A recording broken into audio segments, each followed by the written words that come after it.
One. Let's go! This show fucking stinks, and the fact that you listen, we are very, very thankful for it. AJ, you never cease to amaze me with your toxicity, pal. You got a couple of these? God damn it! What the fuck are you doing? Fuck Boston College.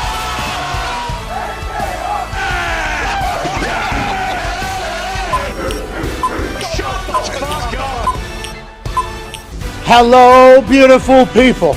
It is Zach Wilson is back Wednesday, September 28th, 2022. This sports show starts right about now. Football is what we chat about here on this particular show because we're a bunch of sports stooges talking about the greatest sport in the land. This weekend, our sports traveling overseas to showcase it. I was going to say how many years it was. I don't have that stat sitting in my brain, I guess. For however many years it's been taking place over in England, in London town, we will have another game in the morning when we wake up on a Sunday, and it is glorious. Woo! It almost feels like it's super wild card weekend again because there's NFL games all damn day. It's a much easier slate to watch at 1 o'clock because there's a game already in the morning, and the 4 o'clock slate gets a little bit lighter, and then the night game. It is a fantastic time to be an NFL fan because it is popping off this weekend. The Minnesota Vikings are traveling overseas to play against the New Orleans Saints. Is Jameis Winston playing? We do not know. Remember, this was kind of a story that slipped through the cracks, I believe, because Jameis has played the last 2 games. In the first week when he said there's pain everywhere. Yep. Yeah. I guess he actually fractured his back. So I think that is four vertebrae. Four vertebrae fractured in his back in that particular game. Has played since then. The offense has kind of been sputtering. He might be going through a lot of pain. That might be why they stink. And they have Andy Dalton looming over his shoulder. That's right. With the fleur-de-lis on his head traveling to London town. Will Andy Dalton be taking on Kirk Cousins in an NFL clash in London this weekend in Tottenham Stadium, in which we saw the field get moved into what it's going to be? They took this beautiful patch of grass, the pitch that they play soccer on, and they said, hey, grass, we got this cool technology. Get the fuck out of here. Slid that thing up underneath the stadium, said picked it up, moved it out, and then they subbed in, give us the artificial turf for the NFL guys. Unreal. Oh, no. Yeah, a lot of people aren't happy about this particular story happening on this particular day in Tottenham, showcasing the stadium of the future, the stadium that NFL stadium should be able to have. I understand you want to have concerts and have other events on your field, but I believe the stats are pretty alarming in how often players get hurt on artificial turf versus grass. You hear old guys talk. Yesterday, Aaron Rodgers said they'd rather go practice in fucking freezing cold weather than on the turf inside. Then we heard A.Q. Shipley talk about down in Tampa, it would be 110 degrees outside, and they'd rather practice out in the sauna on the grass than on the artificial turf. And then the Tottenham video hits, and it's like this beautiful display of what a stadium could be with different surfaces already in there. And just like my friend Stank that grew that stank behind a false wall with the fucking UV rays and the ability to have science take care of things and be able to grow without it having to have an absolute amount of, a massive amount of room or whatever. So I think grass stadiums could be everywhere. I think grass stadiums could literally be in Tottenham this weekend. Absolutely. Instead, it got subbed out for the artificial turf. We'll have to keep an eye on that. Let's hope that the NFL does become a place one day with all grass fields so that players can play their best football all year and raise more money for the NFL, right? That's right. How about That's that? right. More money. What do we Profitable. More money for the NFL. Andrew Whitworth said he would have played till he was 50 if he was able to play on grass fields his entire career. Whitworth, pretty good moneymaker for the NFL. Yeah, not bad. Want to keep that guy around? He would be able to play for another fucking 20 years, maybe. That's Love right. that. But instead, he's retired. He's out. Good luck selling more jerseys for Whitworth, man. Not going to happen. No money, NFL. We're talking about making money, those grass fields. That's what we're talking about, the bottom line getting raised significantly with those grass fields. What? We're talking about keeping the stars on the field longer, which is what moves the needle, what moves the dollars, and what moves you into a network television deal that's worth $100-some billion with numerous places. That's what we're talking about with the grass fields. That's all we're asking for. Talks the table at Boston Connor, at Ty Smith. That's not too much, is it? No, I mean, apparently these owners don't like money. What? That's kind of what I'm hearing because Weird. you put all grass fields in. It sounds like you're just going to be making more money because these guys are going to be playing playing longer. They're going to be Why? playing faster. Why? They're going to be playing better. Why? You're going to elongate the careers of all your top superstars. You don't have to worry about, hey, our quarterback who we just gave $500 million to, he's only going to play till he's 32 because he's torn his ACL 15 times on the turf. Have a standard for the grass. It has to be this long. Yep. Can only use Kentucky blue. That's right. Or crab, or whatever the hell the other stuff is. Have a specific Bermuda. Have a specific standard for it, so it's all just one field everywhere. And now we got the fairest game now too. That's right. Look at it, we're playing fair football. Yeah. So in the sports gambling era, which you guys are going to make a pretty good amount of money off of, you're going to have the fairest game of all time because everybody's playing on the same surface. It's the healthiest surface. You got players playing a long time. This is good business. Yeah, it's simple. It doesn't seem that complicated. When was the turn from, hey, we can't, play on grass anymore and we need to have turf? Was it within the last 20 years and what was the reason for it? Like, hey, easier to maintain, Okay. cheaper to maintain, easier to maintain. And when the rubber was added into it, remember, it was talked about as if it's just as soft as a regular field. And it might be to like somebody that's doing a demonstration with like one of those axes that you have at like a carnival that you hit it and it tells you how hard you're hitting it. Ding. That is basically what they were doing. They're like, well, the rubber pellets that we put at the bottom actually make it feel softer than actual earth. Bouncy. And it's like, well, the interesting thing about that, maybe at the surface, but whenever people are actually running, they're getting past just the rubber pellets there, and right underneath of it is goddamn cement. Yeah. As opposed to like dirt and gravel, whatever the rest of actual earth is. So I think we can meet in the middle. We've learned more about science. We have more data and more analytics. Let's go grass everywhere. Joining us now is a man who I would assume would still be playing. That's right. It would have been even better, by the way. Yeah. If there was grass fields out there. 9-year NFL vet, host of the Man to Man podcast, and also Everything DB right here every single Wednesday on the Pat McAfee Show. Darius Butler. Hey, boy. Glad to be back. We definitely got to make that shift, though. And those rubber pellets, they get in your eye, too. Oh, Didn't who think you about telling? that. Yeah. Bro, I'm holding. Okay. Oh, I didn't even think of that. I'm holding just like this right here. And I can feel that Vinny's going to miss a kick before I can even see it. Because if you duff at all or hit behind the ball, which happens to happen, people who've ever golfed do it. Detroit last year. And then the ball's going left. Vinny didn't do it, but somebody did. That shit is just directly, it feels like it has they have eyes for like the ear hole. Yep. And the front end there. Those things fly around. Definitely. I can understand that the turf field with the pellets on it is better than just like some muddy pit. Yes. Yeah. But are we not at the point now with the amount of money that's being made that we could do what Tottenham does and just maintain that grass? And if you want to have concerts, I understand that. You want to use the venue to make more money for the city or for yourself, however the deal is structured and made, whoever did it. But why isn't it? What do you think it is, Darius? Do you think it's just the money and the investment? Do you think it's going to cost too much money? Is that what the NFL's thinking? I got no clue, honestly. Hopefully, if the numbers keep coming out, we make a good decision for the players as far as health-wise. But honestly, as playing devil's advocate a little bit, as a younger player, I didn't mind that turf. You feel a little faster. Yeah, it's kind of like when you step on some courts and you feel like that little extra little bounce, a little give. So we got that as well on that turf. But as you get older, and like the guy said, practicing on it, even more so with that grass, it's way easier on your body and your joints. You know what I enjoy, though, is let's get the grass to have a little bit of a little bounce. Because you can build, the way they – I seen a wrestling ring put together. Multiple. And you can cut multiple. You can see the ones that have a little bit more give and don't give and everything like that from the side. How come they can't just have one of those ones that have a little bit of give? Yeah. What do we say? A little Simple. grass. It's like best of both worlds almost. Well, and I thought Tottenham was, when I looked it up earlier, I was like, this probably costs $15 billion. Like, that is why the NFL it won't looks do like it costs. It does. And then you see what the number is, and it's $1 billion.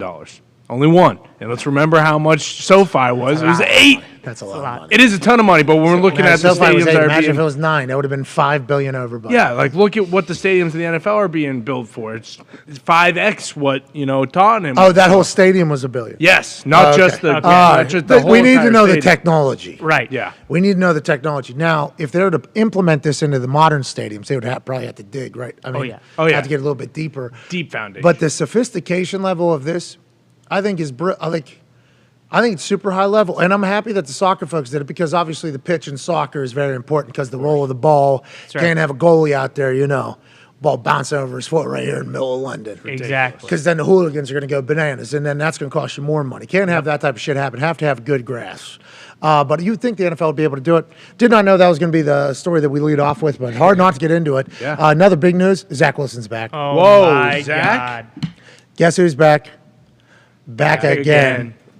Zach is is back. Okay. Tell your friends. It's a good run, footsteps.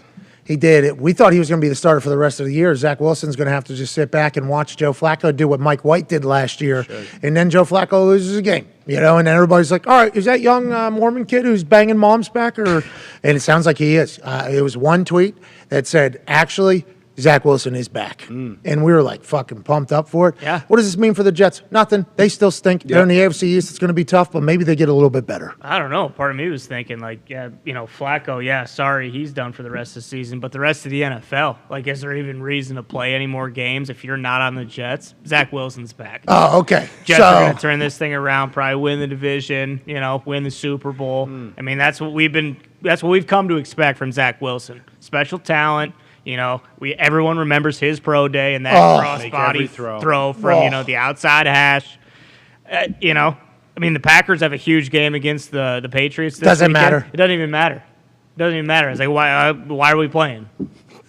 Zach Wilson's back. Zach Wilson's back. It is a little upsetting. It does rob us of one more matchup of Footsteps Flacco versus the Pittsburgh Steelers. Just that vintage rivalry, old cool Joe coming into Pittsburgh, slinging the rock. Now, we don't know what Minka's doing. Minka entered the concussion protocol yesterday. Game on Thursday. Entered the concussion protocol on Tuesday.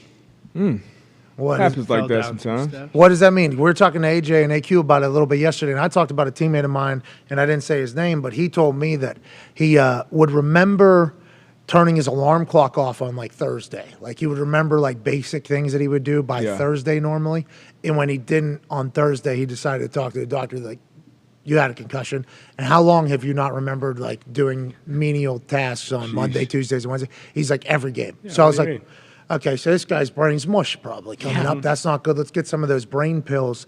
Why would it be a couple days later? Because of something like that, or just because it's just you think you had got over it already and you haven't? Is that what you think? Sometimes you go in there, you have a game, you get your bell rung, and then you kind of come back to it and you feel good, and then maybe next day not so good. You still give it time because you don't want to turn yourself into that protocol. You want to just keep getting better, hopefully. But if it doesn't, if it keeps getting worse, maybe not sleeping, maybe you're sensitive to light or sounds, and it keeps getting worse, you make that call and you make that decision. So good on him for making that call. But it's a brain injury, and just like any other injury, it's unique to every player, every situation. So hopefully he's good. I like the fact that Minka though, did not want to in the game, right? No. Yeah. And we think it was the First play By of the the way, game. don't love it.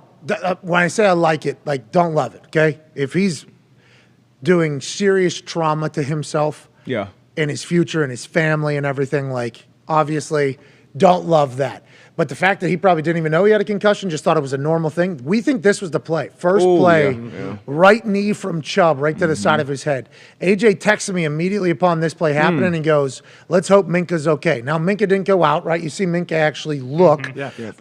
Minka had a hell of a game the rest of the game, too. Looked fine. But looked fine, played the rest of the way, didn't miss a single snap. But AJ seen it immediately and texted me and was like, hey, that looked bad. Yeah. Now we're on a Tuesday, he's doing it. So I think Minka was probably fighting it for a long time or had those feelings before, and then they go away, and now he turns himself in. We hope he's okay. Will he be playing or will he not be playing? If he's playing, I know Zach Wilson's back, but Well, make us player. He went in on Tuesday. I doubt he plays. Is it possible he was in it for a couple days and it was just announced that he was in the protocol? No, yeah. Or they would know announce immediately upon him going in, I think. Because if he goes in immediately after the game. Because Tomlin said he was assessed after the Browns game, but that could mean days after, hours after. What do you like? Probably right after in the locker room. Probably talked to some doctors and maybe went through that impact test, whatever testing they do now. And he probably cleared it. Probably was good. And then, like you said, once because those symptoms can pick up at any point. A day later, 2 days later, 3 days Did you have later. any concussions? Yeah. Oh yeah. You miss any games? No, dude, this fucking guy. Stinger, man. It was a stinger. Fucking dead on the field. Blacked out. Clearly Raiders dead game. on the field. I mean, clearly dead on the field. I think we were on the plane ride home after I saw you do it the first time. I don't know how many times you did it the first time you did it. And I said, you were dead. You were dead on the field today. And I was standing right on the sideline when he came over, and he was saying stinger the entire time.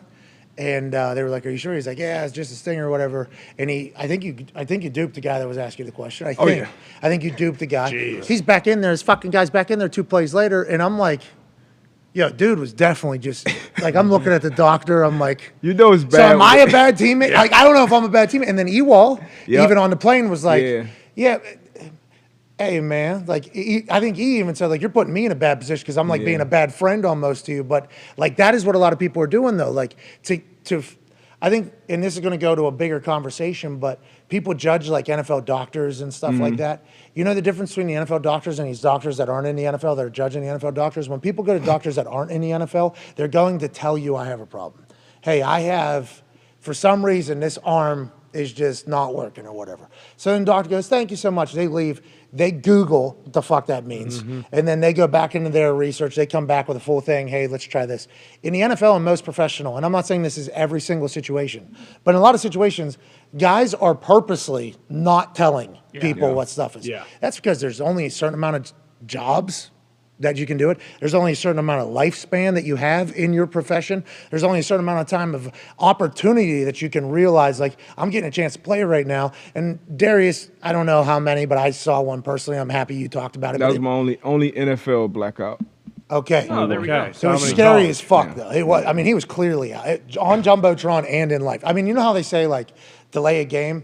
They have to look at the clock and then look at the ball being snapped. Right. So I was watching Jumbotron, dead, look on field, still dead, and then get up and then, Derek Carr was giving our sideline that, "Come on, come get this guy," and just bounced up. But it was similar to Chubb's, actually. Caught a knee to the head by forget the running back, number 30 with the Raiders. But and then went back out and finished the half. We had a 2-minute drive.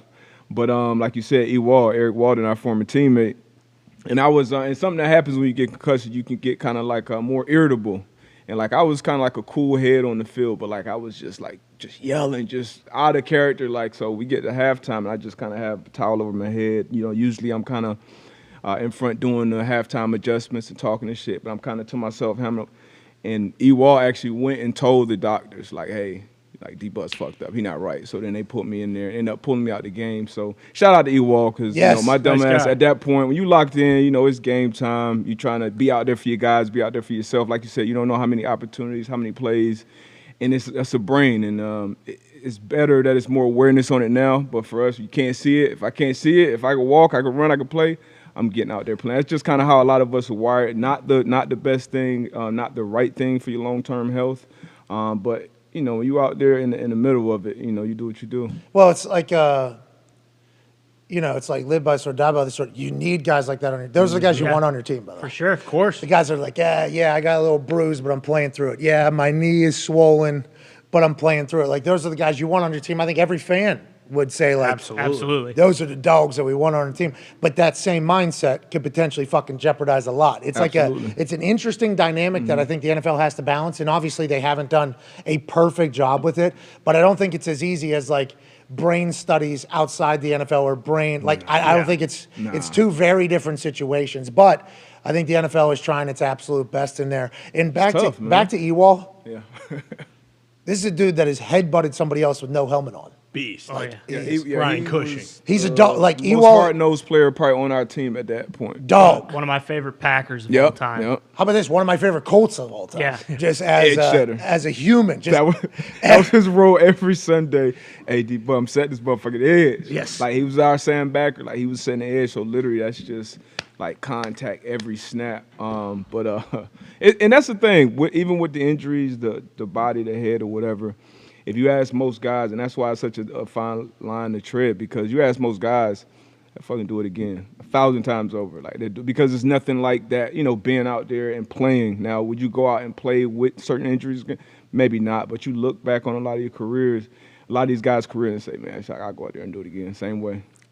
you need Ewalds on the team. Yeah, dogs. Not just dogs, but, like, also Good people. Yeah. Yeah. Imagine how Darius feels about me or the rest of the defense feels about me if I go to the trainers. I'm like, hey, I think Darius is fucking out, right? Like, I can't do that.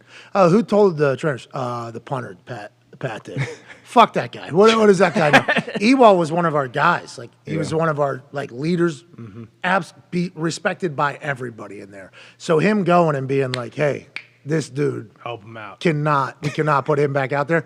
Like, that's a big, like, I think that is awesome. Speaks volumes. Once again, like, Ewell is the fucking man. Should get more respect, should get more credit, but his ass is out in the middle of the fucking country right now. Would never do media, and if he did, the media people would lose their fucking mind. He is awesome. He needs his own podcast at some point. With concussions, is it the same thing where, you know, like guys get fucked up, but they have so much adrenaline, you can kind of just play through that? Do you think there's any piece of that with concussions too, where like you just have so much adrenaline that you almost don't even know, and then after the game, you know, like all the symptoms just kind of hit you? It's different. Everyone is different. So you saw Tua, which they said it's a back. I think it was a fucking concussion, but he came back. Hold on. So we do too. Like, watching it, we all thought it was a concussion. Yeah. Easy. Then me and AJ had like a 15-minute conversation. Do you know what that Dolphins organizations are already being sued, already being investigated, already being penalized?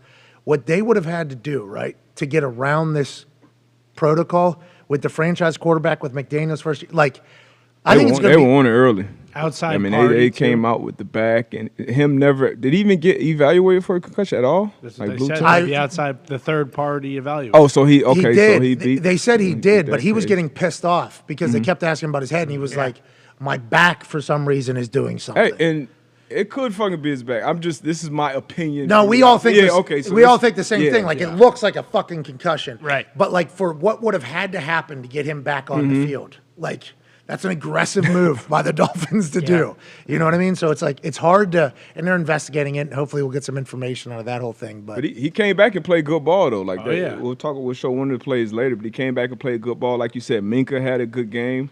I had a concussion one time. I was in a great game. Third year in the league, I was playing with the Panthers, we playing the Falcons. Back of my head, knee, Tony Gonzalez. And then, like, the last 2 quarters, just terrible. I was just out of it. Like, I'm on the sideline. Guys are talking to me. I'm just kind of blank. And, like, but I'm still playing. I'm still making the calls. But I'm just kind of like a step slow and just got killed that second half. And my teammates like, bro, what the fuck going on? Because I didn't really tell anybody what happened. You know, you playing. So it is the adrenaline that keeps you going. But you're definitely off. So when I was watching Tua, like, shit, he's sharp. He's still making reads, making throws. Didn't have a ton of plays, obviously. But it's really different, I think. how about that 2-minute drill against Oakland at the time, I believe? What about it? How were you in that? Were you off there, or did you play well? It wasn't myself. We got out of it. I think I don't think they scored, but just because I wonder if, like, for you, you're saying that your concussions were the same reaction with the way you played on the field. Because think about that: if one person has multiple different reactions to what a concussion is, let alone what other people say, like, how do we know what the fuck it is? You don't. We can't, right? We probably can't.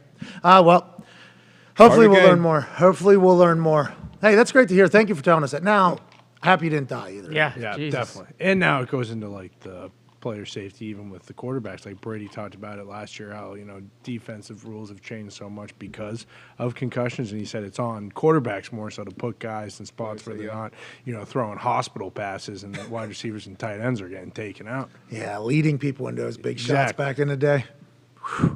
But they've done a great job of cleaning up the game. Like those defensive players, which I hated at the beginning, you know, how you defenseless, you're running, you know, up or across the middle of the field. Like, we grew up watching, and that's what separated certain receivers and tight ends from others. So I definitely hated it, but watching the game now and just seeing it's like, it definitely makes it a safer game. You do hate for the knee shots, though, the low shots. Yeah. So it's tough to play as a defender, damn near impossible at times, but I do like what they've done. And I'm sure the concussion numbers, especially those Guardians, have hell yeah, it saved the day. The generation, it was a generation. It took a generation, because I think, like, the guys that were learning in high school to, like, hit, hey, strike zone, shoulder pad, like, I think they grew up and all their big hits were basically taught with the same penalty. Yeah. So I think it took like a good 7-8 years for it to really become. But the vision, I think, of the rules being changed is working out. Like, these younger guys seem to still be able to make bigger hits naturally, where guys back in the day benefited, got more money. Mm-hmm. Their team won awards. Yeah, were highlights on commercials. Highlighted, promoted, more popular than ever. They were taught to lead with the middle of their fucking forehead, right through the face of somebody. Mm-hmm. Like, that's going to be tough if your entire life you were taught that, just to change it. We saw James Harrison, obviously, struggle with it in a big way. Clay Matthews with the sacking of the quarterback. AJ, I assume it was not easy for him to fucking change it, because he's like, This isn't it's not. It's a weapon. Yeah. What are you talking about? Helmet is classified as a weapon. Yeah, because you fucking use it. From Ohio. Like that's how AJ was taught to play football. He's the all-time leading tackler for the Green Bay Packers. So let's assume that he and James Harrison aren't the only ones that is. But then the guys that grew up like. You're Darius big, Leonard. Darius Leonard is like straight with the arms every single time, basically. These younger safeties, it feels like they have a better read. Now you're going to see, what is that called whenever they adjust their, when the wide Strike zone? No, it's called like, they describe it as something on TV every time the commentators talk about it. When somebody's head goes from here to like here. Yeah. And then it's like within a bang. Changing levels? Yeah, they use it as some, there's some very. See, that's impossible to avoid. That's what, yeah. Yeah, that's impossible. So I think like sometimes those still happen because those guys, there's really nothing you can do. But it feels like a majority of the guys these days now are like actually. And usually guys a lot of times just pull up and just like not like just completely avoid, because I mean that's in the league is you're not getting ejected like college, but you're getting a letter. You know, I hit on Thielen. I got a letter on Wednesday. 24K. So that next time you have a similar situation, for some guys, other guys may be like, fuck it. But for me, like, I understand what you're saying. I put a tweet out that was like 30K, you know? And then I had another one lined up. Twitter finger, No, I fucking hit send, yeah. Run it back, pal. Do it again, I dare you. It's just like the intent, like especially with the level change. Like if one Threaten a guy full is- game check, dude. You should have heard that conversation. I mean, obviously that's classic for a tweet, dude. All right, bro. It's not real life, dude. Anyways, what were you going to say? check. Threatened. It was threatened, yeah. It was fun. It was a good conversation. Few words. Old Frog, equipment manager, was standing right next to me when it was all going down. We walk away. He goes, "You are a madman. You are a madman." I'm like, I don't know, man. It's when you get fined like $40,000 by the Indianapolis Colts for a definite public intoxication, alleged swim. Sure. And then you get fined $180 by the city. You know, you're kind of Yeah. the way you feel about money. All of a sudden, is just like, oh, I worked my whole life to get here, and then it's just like they just take it. Crush you with it. It's like, fuck it all then. That was for in the training room, the Yeah. WWE one. Yeah, the football one. Yeah. Yeah. worth it. Definitely. Yeah, for sure. I mean, for the whole story of it all. Now, I mean, I'm fucking Picture undefeated. still lives. Sanctioned matches at WrestleMania. What? This thing happened. Yeah, exactly. You know, I mean, shout out to the Colts for that, by the way. They Shout out. got me that thing's as a awesome. gift. That was the Colts, huh? Shortly after WrestleMania, I think so, yeah. Wonder how much money that cost me and the other people in the city. All right. I didn't realize I was Colts. Jeez. Okay, there's some more news around the NFL. Let's go to Cleveland. Myles Garrett was involved in a non-life-threatening accident, single car accident the other day on Monday. It kind of came out of nowhere, scared us all to death. Now, whenever they said non-life-threatening, I think that put some people's minds at ease about it. For everybody else, anytime something's described as non-life-threatening, you assume that there's going to be other injuries that are pretty serious. So thankful he's alive, but middle of football season, will he be able to play? Now we're learning more information. Mary Kay Cabot is reporting that the Browns' Myles Garrett suffered a sprained shoulder, strained biceps, and cut his hand when he flipped his Porsche. No concussions, not ruled out for the Falcons game. Mary's told that he will try to play. Now, we also have body cam footage from an officer or a firefighter that arrived at the scene. This was posted on Cleveland.com's YouTube, and it's Myles Garrett is in much better condition than we could have fathomed. A 6'4", 275-pound Defensive Player of the Year favorite in a Porsche. Remember how much room is in a Porsche? Crazy. If you've never been in a Porsche, think about how much room is in a fucking Kia. Yeah. It is the same exact type of thing. Small. Getting in and out of this Porsche for Myles Garrett has to be damn near impossible every time he drives it. He has to be laying down completely. This thing allegedly flipped numerous times. They said it was a wet road. Looks rather dry here on this particular video. Was avoiding an animal. He obviously has a torn up t-shirt. He looks to be very coherent. He's sitting straight down, and while you're watching the beginning of the video, you think to yourself, can Myles Garrett stand up? Because his legs have to be almost underneath the goddamn hood of the car in a Porsche with how tall he is. And towards the end of this video, he gets up, walks away. So he seems like he's in much better condition than we could have fathomed. That's great to hear. Yeah. We haven't gotten a complete update on the passenger who was in the car with Myles Garrett. We'll keep an eye on the news cycle for that. But goddamn, you hear Myles Garrett's in a Porsche and the car rolls over a bunch of times.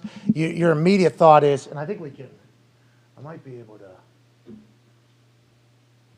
Get through the. Shout out Sharon Township. There he is. Yeah. So he's a little bit rattled, probably. Car just flipped over a bunch of times. Holy shit, I'm his alive. That's crazy. Hand sliced, and then he just walks. That's fucking awesome to see. Yeah. Yeah, great to see. And she was moving her legs too, which is also good to see. Good in to that see, yeah. situation. Scary situation. And, you know, puts life in perspective real quick when something like this happens. This was just going home from work, maybe stop somewhere, maybe going somewhere, middle of the day, middle of the season, worried about nothing but football probably in life, and a car rollover, an animal can get in your way, and you can almost fucking die. So remember that. I assume Myles Garrett will have that perspective on a lot of things, because there's probably moments where he was still inside of that car when it was flipping upside down, where he was thinking, oh, I'm going to fucking die right here. This is it. So let's remember that whenever we see somebody else go through it. We're happy he's okay. But I think your first reaction was the same as mine. Myles Garrett's a big body in a Porsche. He had to get fucked up. Seems like he's okay. That's wild to me. Yeah, he looks Great good. news. Obviously, he's a monster. So that was the first thing I was thinking. Big man, little car. But he had a passenger. She looks, good too. So obviously, those Porsche got some good airbags and shit in there. So Did you see? Do we have the photo of the car? Because before we saw the video of Myles walking, we only saw a picture of the car. In the windows, obviously, there's no room. In the windows, At it's all. just There it is. there's no room. It's just airbags everywhere, and a seat is jammed in there. That thing's crumbled. And the windows are like this big. And these cars are fucking they're Low to the low ground. because they're supposed to be performance. Like, hey, this is built for performance, not necessarily for as much comfort, even though some cars try to do both. Rarely is the case successfully, which is why Tesla fucking just killed everybody. Right. Slaughtered. Tesla just killed everybody. Hey, our car's faster than your car. It runs by itself. It's easier to maintain. There's no gas. You plug it in at home. Here's the patent for it if you want to create your own. Okay, go ahead. Unbelievable that happened. I'm a big car fan. Never had a Porsche, but happy to hear Myles Garrett's okay. And let's remember life. Hey. Yeah. Cam Newton. Remember what happened to him? He missed some time. I think he got a concussion, broke his arm. Yeah, was that his shoulder? Shoulder, maybe. Yeah. Yeah, And he was his in is bad. The truck. SUV or something. Yeah. He was in a pickup truck, I think. Souped up, right? It was lifted, I think. Yeah. Yep. But I think Thursday. his car almost fell off like an overpass or something. Like it was really scary. I'm always interested about this stuff too, because like the common term is these guys every NFL game, how many car crashes you get into. He's trying to play on Sunday. Like I wonder how sore he's going to be going Myles, in. Wants to Yeah. play against Falcons. Right. Try. That was in Mary Kay's report. Here's Cam Newton's truck on an overpass, completely Yeesh. topped. Wild. So, like, where's he sitting? Yeah. That's what I always think. Like, modern Marvel, where was he sitting that his head isn't? How is he just okay? Seriously. I almost got a car accident one time. My car started spinning on 70 because of snow. I'm going like 55, 60 miles an hour. Go to change lane, but there was a little bit of slush in the middle one. Caught one of the tires. I started spinning on the road. Jeez. While I'm spinning. Dead. Good run. I'm dying. Yeah. Car ends up just stopping on the side, facing forward. It was almost like a movie. And I just sat there and my hands just started like shaking. Oh yeah. Oh my God, I was fucking, I'm back. oh my God. Yeah, wow. People are passing me like, are you okay? Like, I think so. I think. Yeah. Maybe. Hit the gas. I'm going to get in the right lane. Yeah. Yeah. Go slow down. 25 miles an hour the rest of the way home. Yeah. This 6-hour drive is all of a sudden maybe 10 to 12. Yeah. Is it funny too? After something like that happens, you lower the music down. Oh, yeah. Oh, Does yeah. it help got to. anything out? Music going down. Concentrate. Steady these hands. Ten to Fucking two. Hearing your heartbeat for the my rest of the God. drive. I couldn't even imagine what was going through Myles Garrett's head right there. Yeah. Scary shit, man. Who knows how fast he was going? People would dive into it. He has a Porsche. It doesn't appear as if there's going to be a lot of people on the road. He almost got a terrible, terrible, terrible story Yeah. told. Seriously. Hopefully it doesn't affect his Bro, season. if he couldn't get up there, like we'd all be like, yeah, that makes sense with the rollover. Like I was watching that body cam. I'm like, he's sitting down and his legs are just perfectly straight. I'm like, all right, can he fucking move his goddamn legs right Yeah, now? Like, he are was we doing paralyzed. that? And then when he stood up and walked away, it's like, all right. Like I was watching a body cam footage, like, get up, Myles. Yeah. Get up, because we hadn't heard anything, and then he did. It was like, fucking, all right, good news. Could have came, could have went, who knows. 18 NFL games have been decided by 3 or fewer points. Okay, this is a big deal. This season is having a good one. Hey, this season's having a good run right now. Sunday Night Football, not as as electrifying as I think everybody could have imagined. Great punting, though. Hey. Oh, yeah. Great punting. Corliss Waitman actually got AFC Special Teams Player of the Week with his performance in Denver. Shout out to Corliss. I actually got a chance to chat with him a little bit on Instagram. Dude's the best. He murders footballs. Crushes them. Absolutely murders footballs. I'm very happy for him to be in Denver. But the NFL's parity is very real. It feels like guys don't know if their teams are good or not. It feels like people are buying into the gimmick almost that they're an NFL guy and their team's supposed to be good, because life's a lot better when you can post than you're a winning team as opposed to a losing team. I wonder if there's a little bit more accountability nowadays because it seems like more eyes are on everybody. Is that why some teams aren't as bad as you would think they are? Is that why you think teams are getting a little bit better, or am I completely off base with that? Man, I don't. It's so early. It's so early to make judgments. Really, teams teams don't even know who they are right now. Really, because you come into the season with a game plan, with a plan for personnel. Guys get hurt.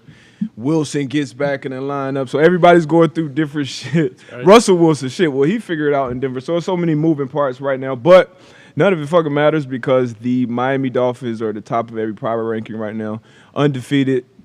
I think the Eagles are at top of a couple, too. Yeah, let's not get crazy. It's my other teams. Those two. Yeah, both your teams. The Chargers. Yeah, what happened with your Chargers? Injuries, man. It's tough. I think No they excuses, might be no dead. explanations. Yeah, they're fucked. They might be dead. If Herbert's still playing, we got a chance. What about their left tackle? They have some of the best Slater's pass out. rushers in that division. Bosa's out right now. Everybody. Keenan. J.C. Jackson. JC's still back. Keenan's coming back. Okay. Coming back. We gotta get the Eckler to do his podcast yet. We need to.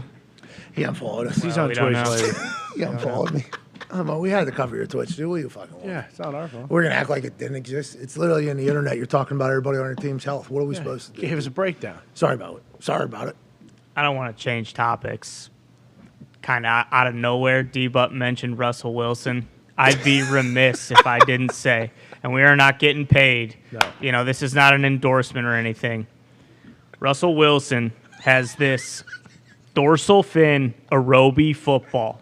I know it's early. It's only, September, almost October. If you're looking for a gift for your kid, your spouse, anyone for Christmas, go buy one of these things. The dorsal fin football? The Russell Wilson dorsal fin Aerobie football. I don't know if you can see this.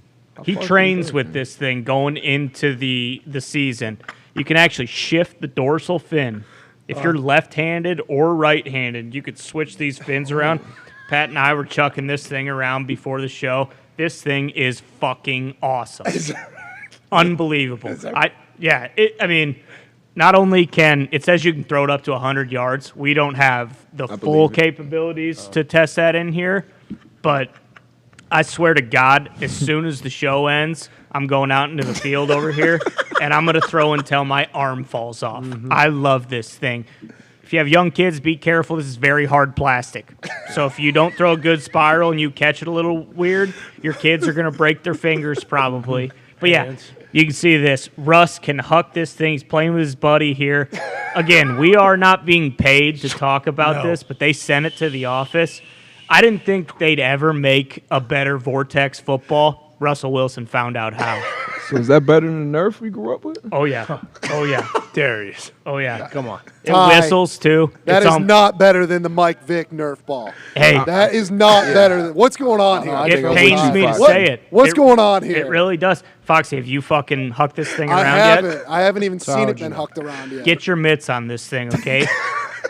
The Russell Wilson Sonic Fin Dorsal Fin Aerobie football. I think it retails for $16.99, very reasonably priced. Got a signature on there too. Got a signature, yeah. And as you can see, it used to be in Seahawks, Seahawk green, blue, or whatever. They got the Broncos colors now. Hell yeah. That's right. Let's ride. This thing's awesome. How long did we throw that thing earlier, Ty? I don't know what time. We both got in here about 8 and threw it until the show started, so 4 hours, give or take. How many bruises and cuts on the My hands hurt bad. Like, they're beaten up pretty good. You're going to need to get some Vaseline, some Gloves. cocoa butter. Definitely gloves. Yeah, gloves, cutters. But we're talking about, no, I don't think cutters. I think you need to wear those gloves. Construction. That kid from Montana. Oh, yeah, you're right. Like some gardening gloves. Yeah, you some go. thicker ones to really protect yourself. There's a lot of hard plastic on that ball. A lot of hard Throwing a plastic. brick. I don't It think looks you're, like it should be dropped out of a B-52, not being thrown Kinda. around the that's because you throw bombs. Yeah, that's actually what we said. And you have to be careful because if you don't get the right trajectory on it, this thing fucking comes straight down like a mortar. It does. And it will break fingers, wrists, But- hands. Why? You took Valerie's face off earlier. I did. It takes a little bit to control it, figure out how to kind of throw it, but once you realize, like, oh, I need to fucking shift the dorsal fin because I'm right-handed, you got to figure it out. Changed. All right, let's move on. Okay. I saw Russell Wilson and PFT have a conversation last night. Oh, yeah. He's got a great new commercial, doesn't he? Well, PFT was just, was that a commercial? I thought he was just trying to have a convo with Russ. That was a convo. Yeah, it was just a conversation. But I think the dangerous sandwich is something that It is is a coming out. Subway Yeah. commercial. So I Dangerous think, sandwich? I think in turn it will be a commercial, but I watched a conversation between PFT and Russell Wilson on the internet last night, personally. Did you see this convo? Absolutely not. It's gold. I'm sure I would it is. seek it out. Yeah, you may want to check that out. I would seek it, and also give me the Also, dorsal. the fin. dorsal fin football.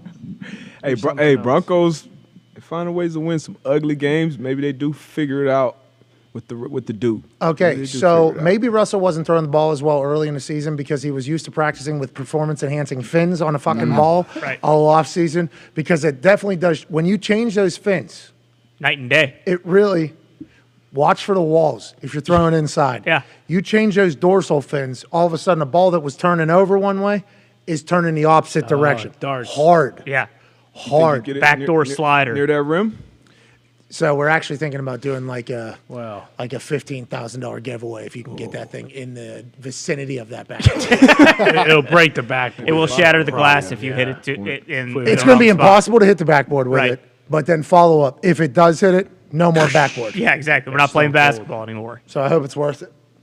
Hope you're donating a new backboard if you win that money from us. But the Broncos, we were talking about the Niners looking like they suck and being like, is Jimmy G really? I mean, there's people talking right now on, I think it was RG3 on Monday Night Football Countdown. Was like, you all were telling me that Jimmy G was going to come back and his team was going to be better. I was saying, I don't know if that's the case or not, but you all were telling me that Jimmy was going to make the Niners offense just like what they were in the past and immediately better, much better than Trey Lance. And RG3 said, I wasn't saying that. And I actually thought to myself, like, pretty solid take right there. Yeah.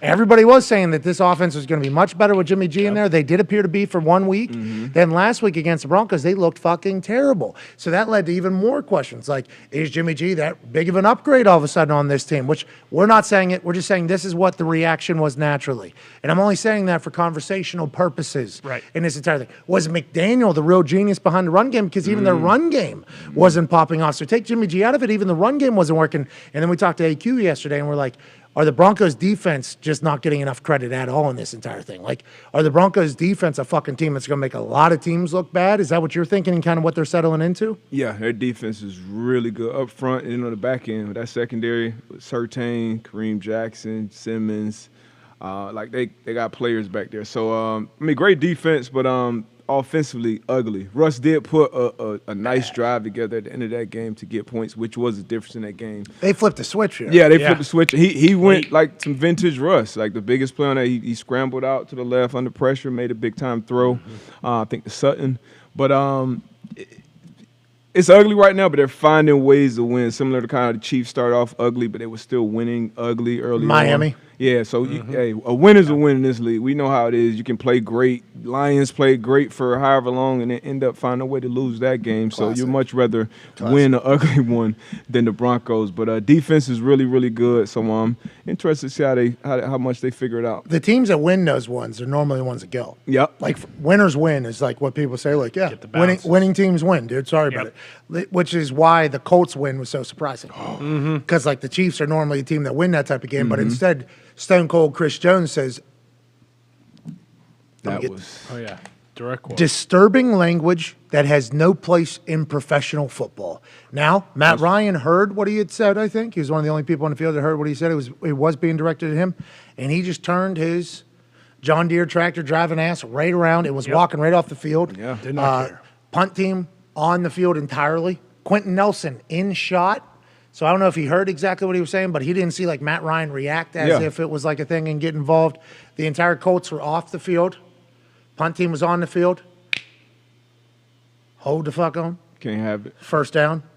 Colts run drive. Happy the Colts won. Pumped the Colts won. Sure. Got a great photo that Unbelievable. we'll all have for a long time with Jelani Woods, the 6'7" dude, by the way. This guy is a dude. Big dude. He made a couple catches in traffic. Like, not just Even the touchdown. two touch. Like, he might be a fuck. Let's throw the ball to him. Yeah. Hey, there's our weapon. We didn't have a weapon. We got a Found weapon. one. We got a weapon now, which is great news. And the photo of that happening like right in front of our faces basically is awesome. It's majestic. But that whole abusive language to win a game, and we've talked about it now 3 days because I think this is important. Yeah. This can't become a thing. I think the refs have to realize the moment too. Yeah. And I know, like, in that particular case, that is a subjective ruling, right? Because the ref found it to be disturbing language. Absolutely. So that's a subjective ruling. And I know that we don't always want subjective calls in a game, but I think in that type of moment, people have to have a little bit of situations or situational here. This cannot be the reason why the fucking 3rd and long, going off the field, fourth quarter, 5 minutes left. It's like, we can't have the refs deciding subjectively. The game literally Yes. in the balance. Like you said, if that's first quarter, 9 minutes Got left it. in the Set clock. the All right, we're tone. gonna set the tone for this game. But man, I couldn't believe it. And like I said, I was happy because it worked out for the Colts. But that's sick, man. For Mahomes and the Chiefs not to get that ball and get the chance to run the clock out. That's terrible on officiating right there. It doesn't feel like the Chiefs are that worried about it, though. No. Just like the Bills. Yeah. It's like, yeah, all right. Speaking of the Bills, Josh Allen did his first weekly hit or second weekly hit with Kyle Brandt in Kyle Brandt's basement, and they got a chance to chit-chat about Josh Allen's penis being grabbed in a football game. That's right.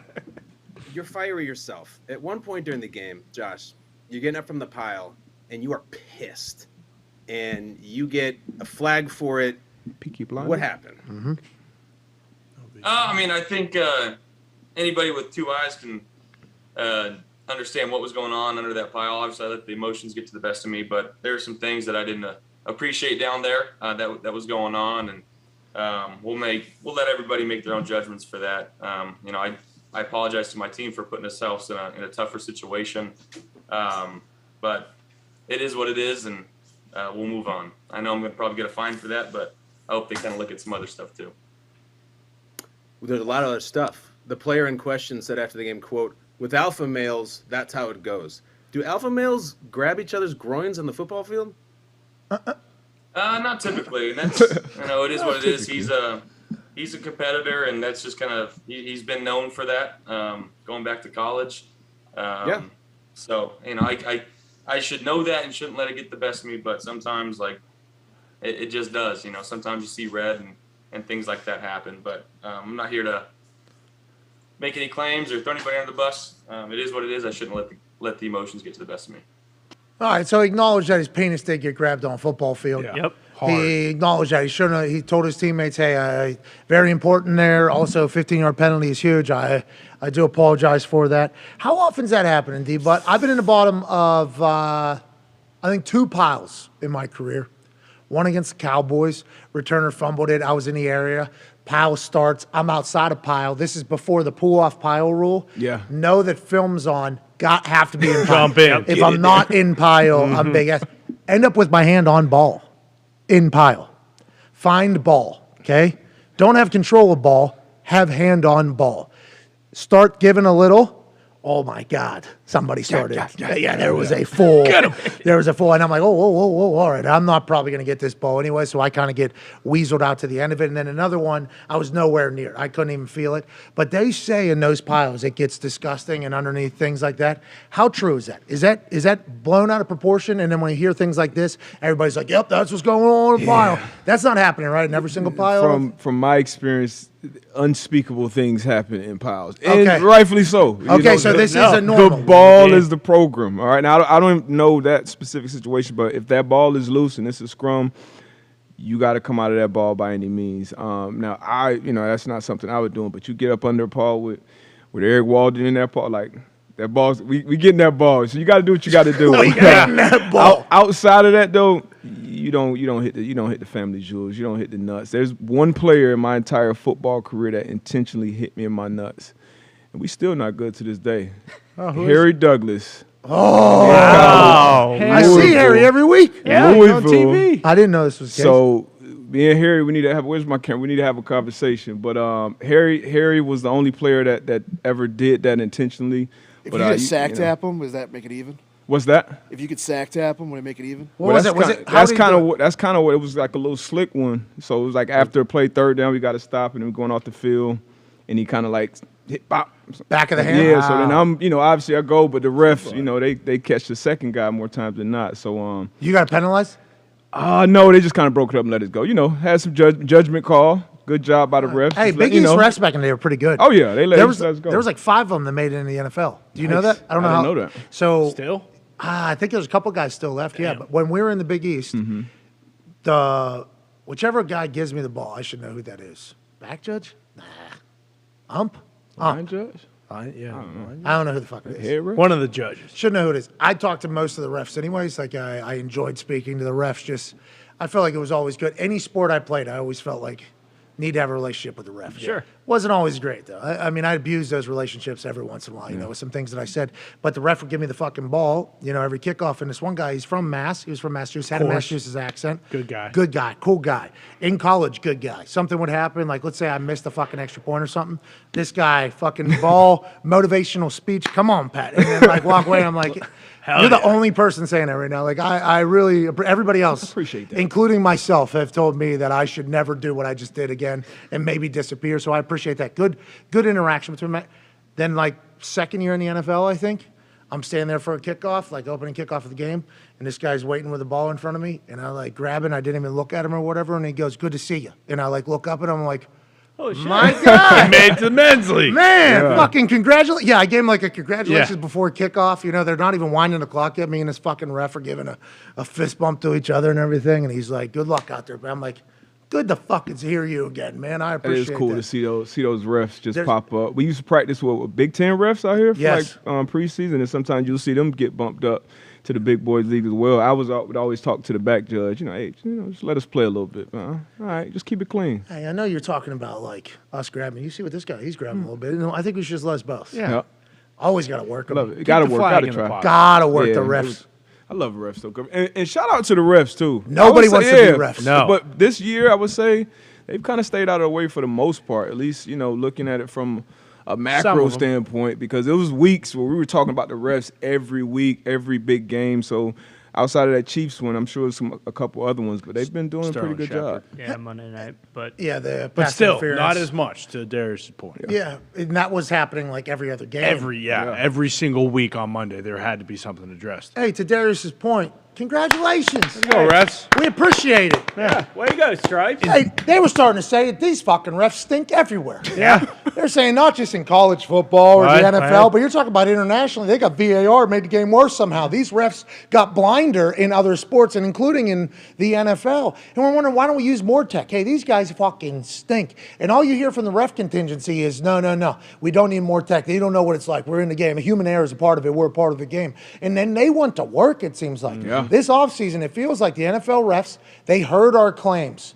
They heard our chants for their demise. They heard us calling for them to be eliminated from the fucking sport almost. Robots. They also heard us talk about, robots and technology. And maybe even microchips in the balls. We don't even need these fucking chain operators. The chains have made it to the streaming era of football. Fucking underdog story of all time. That the chains are still being used on Amazon Prime. Yeah. Boom, right there.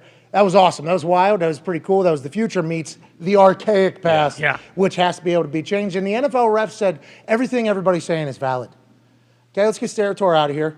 The guy that did the little butt dance into old cousin Cassius Marsh. Let's get the old hags out of here. These young guys, you guys sucked last year, okay? But you got 1 year under your belt, and we're going to go to work this offseason. We're going to be on Zoom calls. What? We're going to be doing camps. We're What? going to be talking. We're going to be working. We're going to be getting better. And when the NFL season comes up, guess what? Nobody's going to say anything.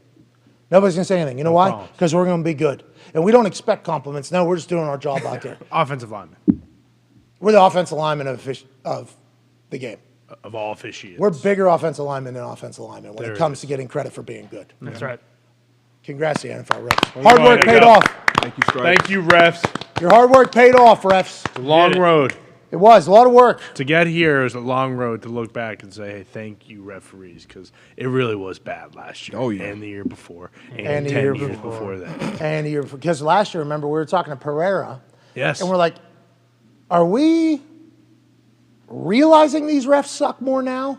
Or is this status quo? And Pereira's like, this is pretty par for the course. Yeah, it just hasn't been covered as much. Normally guys suck or whatever. It's like, so maybe right now we're in the golden era of referee, officiating in the fucking NFL. And it was the last year of the point of emphasis. Now it's points of clarification because it's almost as if, we've moved past that era and it's like, hey, we just want to clarify illegal contact. And it hasn't been that big of a problem so far. Evolving. Yes. Self-awareness is coming. Come on. A little bit of work. Now, the 15-yarder that I was on the benefiting side of in the Colts-Chiefs game, can't happen. Can't happen ever again. Can't have it. But if we know anything about this crew of NFL refs, they'll be able to learn. Oh, yeah. Maybe start wearing earplugs so you don't have to listen to the trash talk on the field if it's going to upset you. Yeah, stay on the porch. Bingo. That's right. Okay, keep your ears on the porch, earmuffs, if you don't want to hear what the men are saying to each other in the middle of the men's league. Frank Reich. While competing for food on a fucking table for their family. Okay? Can't have it. That's crazy. That's wild. All right, let's get to a break. We'll take 5. Hour 2 will be on the other side with AJ Hawk. Here we go, D-Buck. All right. Come on, Devo. You got this, bud. The hoop got bigger. I made it yesterday. It's massive. That's also a new net. I don't know if anyone's... Yeah, we're shooting at 10 foot on this side, too. 10 We had one 10-foot rim. We had one 11.5 foot. Yep. Yeah, I'm still not sure. Yeah, they had to put the new one in. I guess it was just 10 foot 2 inches or whatever. There it is. It wasn't It still 11.5 looks a foot. little... What you going at this one? You want to go at that one? Oh, all right, that one's brand new. Let's change the camera angle. Yeah, do we have that? This is a brand new rim. Nobody has shot on this rim. They literally fixed it this morning because it was bent. If D-Bud hits this, we will give 10 random people who retweet this tweet Come on now. $500. You must reply to this tweet saying something nice to somebody because the world is full of too much negativity. That's right. You also must push your cash tag in there so we can pay you on Cash App in an efficient manner. Darius Butler, host of the Man to Man podcast from the stage in a brand new rim. Oh! Close. Here we go. Well. Up. There you go. Here we go. Same rule. Oh! New rim. Yeah. You broke it in a little bit. Yep. We still have that fake clip, though, where we can run later of him making one from three-point line. Oh, shit. All right, we're back in 5. Take 5. 5. With AJ Hawkins.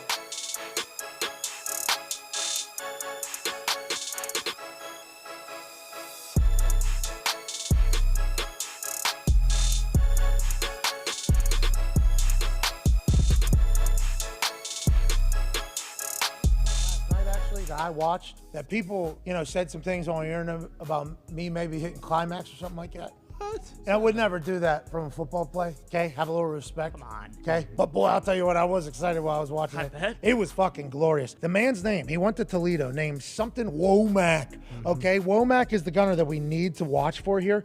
But this is the human that I think we should kind of keep an eye on right here. This guy right here, Mitch Wishnowsky, obviously has incredible flow. We saw that. He's an Aussie guy. He came in with a lot of fanfare because he was talented in college. He has grown each year and gotten significantly better. He's got to have a massive fucking leg right there, okay? Because the way he hits balls is different than I've seen anybody do it every single time. Now, a lot of guys are hitting this style of pooch punt. Okay, this is happening around the NFL everywhere. The ball is straight up and down. You can literally see how it's straight up and down, right? Now, this is the Aussie style of kicking. It was called rugby style because the commentators didn't know that Aussie rules football existed, and that's bullshit. Right. Aussie rules football, much different game than rugby. Rugby and Aussie rules football both played in Australia. They certainly both do this style of kicking of the ball, but everybody that has come over to the NFL from Australia, at least in the past, I'm sure there's some rugby guys now, have all come from Aussie rules football, which is a game in which you literally punt the ball back and forth to your friends as you move down the field. They wake up in the morning, these Aussies, they call each other cunts. If you call somebody like mate,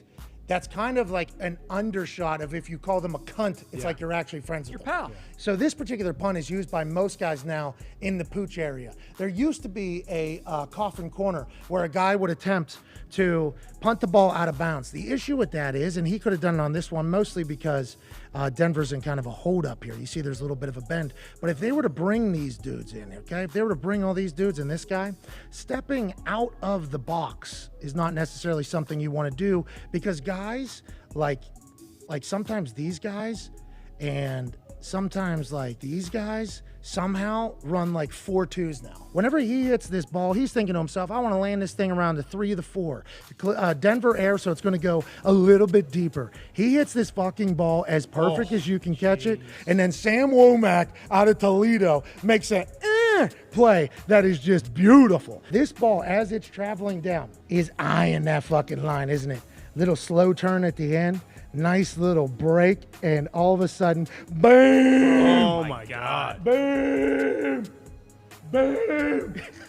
The most perfect punt of all time. Darn. The meat of the ball is in the field of play. The tip that has to touch the paint is in the paint. Literally couldn't have hit it any better, more perfect. At high altitude, we'll say he did it on purpose. This guy's so fucking dialed in. And then it takes a bounce. Look at how fucking high Absurd. that ball is, dude. I mean, if you just look at that and then you go ahead and put, that's fucking, look at how high, it could not have had a better fucking bounce. Then all of a sudden, a dude out of Toledo says, I believe I can fly. Fucking soaring through the air with the greatest of ease. Perfectly timed jump. Yeah.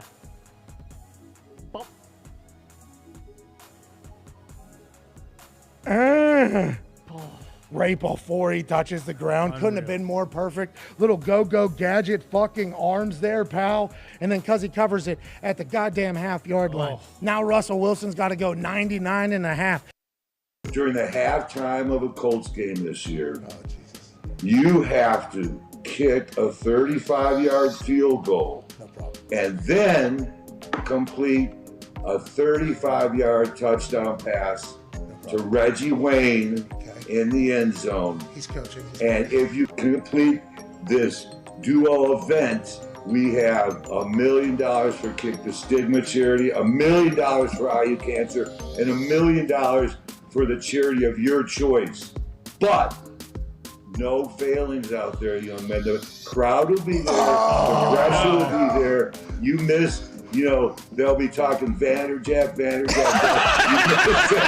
You missed that. We're going to do this if you accept. Yes, I accept. What are we even saying? I would be honored to do that. I appreciate that. $3 million on the line. I mean, that's a big time. I know.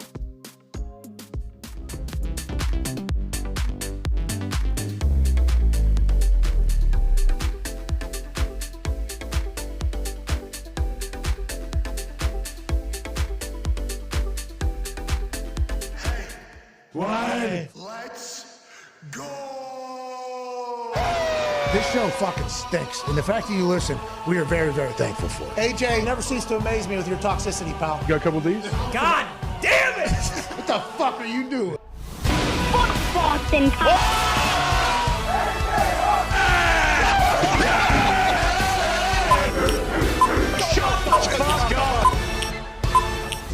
Hello, beautiful people. We're live in the FanDuel Thunderdome on this. Zach Wilson is back Wednesday, September 28th. Hour 2 begins right now. Football! It's a great sport. It is. All time. All time. Live on stage with me here at the FanDuel Thunderdome. The Toxic Table, at Boston Connor, at Ty Schmidt.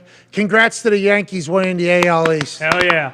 Last night, they locked it down. Aaron Judge had 4 walks. Huh? 4 walks. What? 4 walks. What? 4 walks. What? This guy is unbelievable. What a good eye he's got.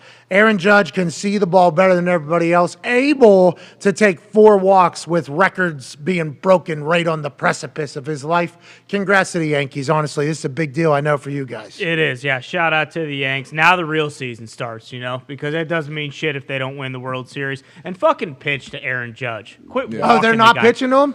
I mean, I shouldn't say they're not pitching to him, but it's one of those things where I think people are getting pissed. Like, he does have a great eye, and once he starts pressing, like, he's not just going to start swinging at pitches out of the zone because he's close to breaking this record. The big issue is guys behind him are like 1 for 31 in the last however many games, so there's really no reason to pitch to him. Is this how you beat the Yankees?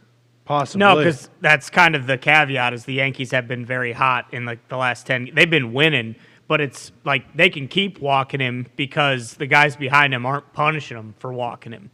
Once guys behind him start hitting and they score more runs, it's like you can't just give them a free base. Yeah, exactly. Because you got a lot of people yelling about it for good reason because everybody wants to see history, and we're not, who knows how often we're going to get to this point without every player just, sticking every needle that's possible into their body. Exactly. Which they should let them do. They used to be able to do. Not opposed. Let them juice. Let the boys juice. I want to see home runs. Let the boys juice. I want to see fucking walks.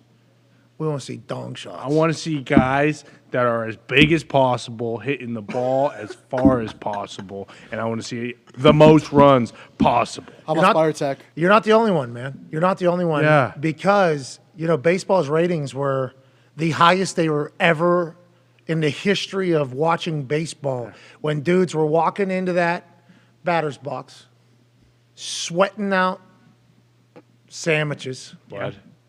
Chewing gum that boosts their testosterone. What?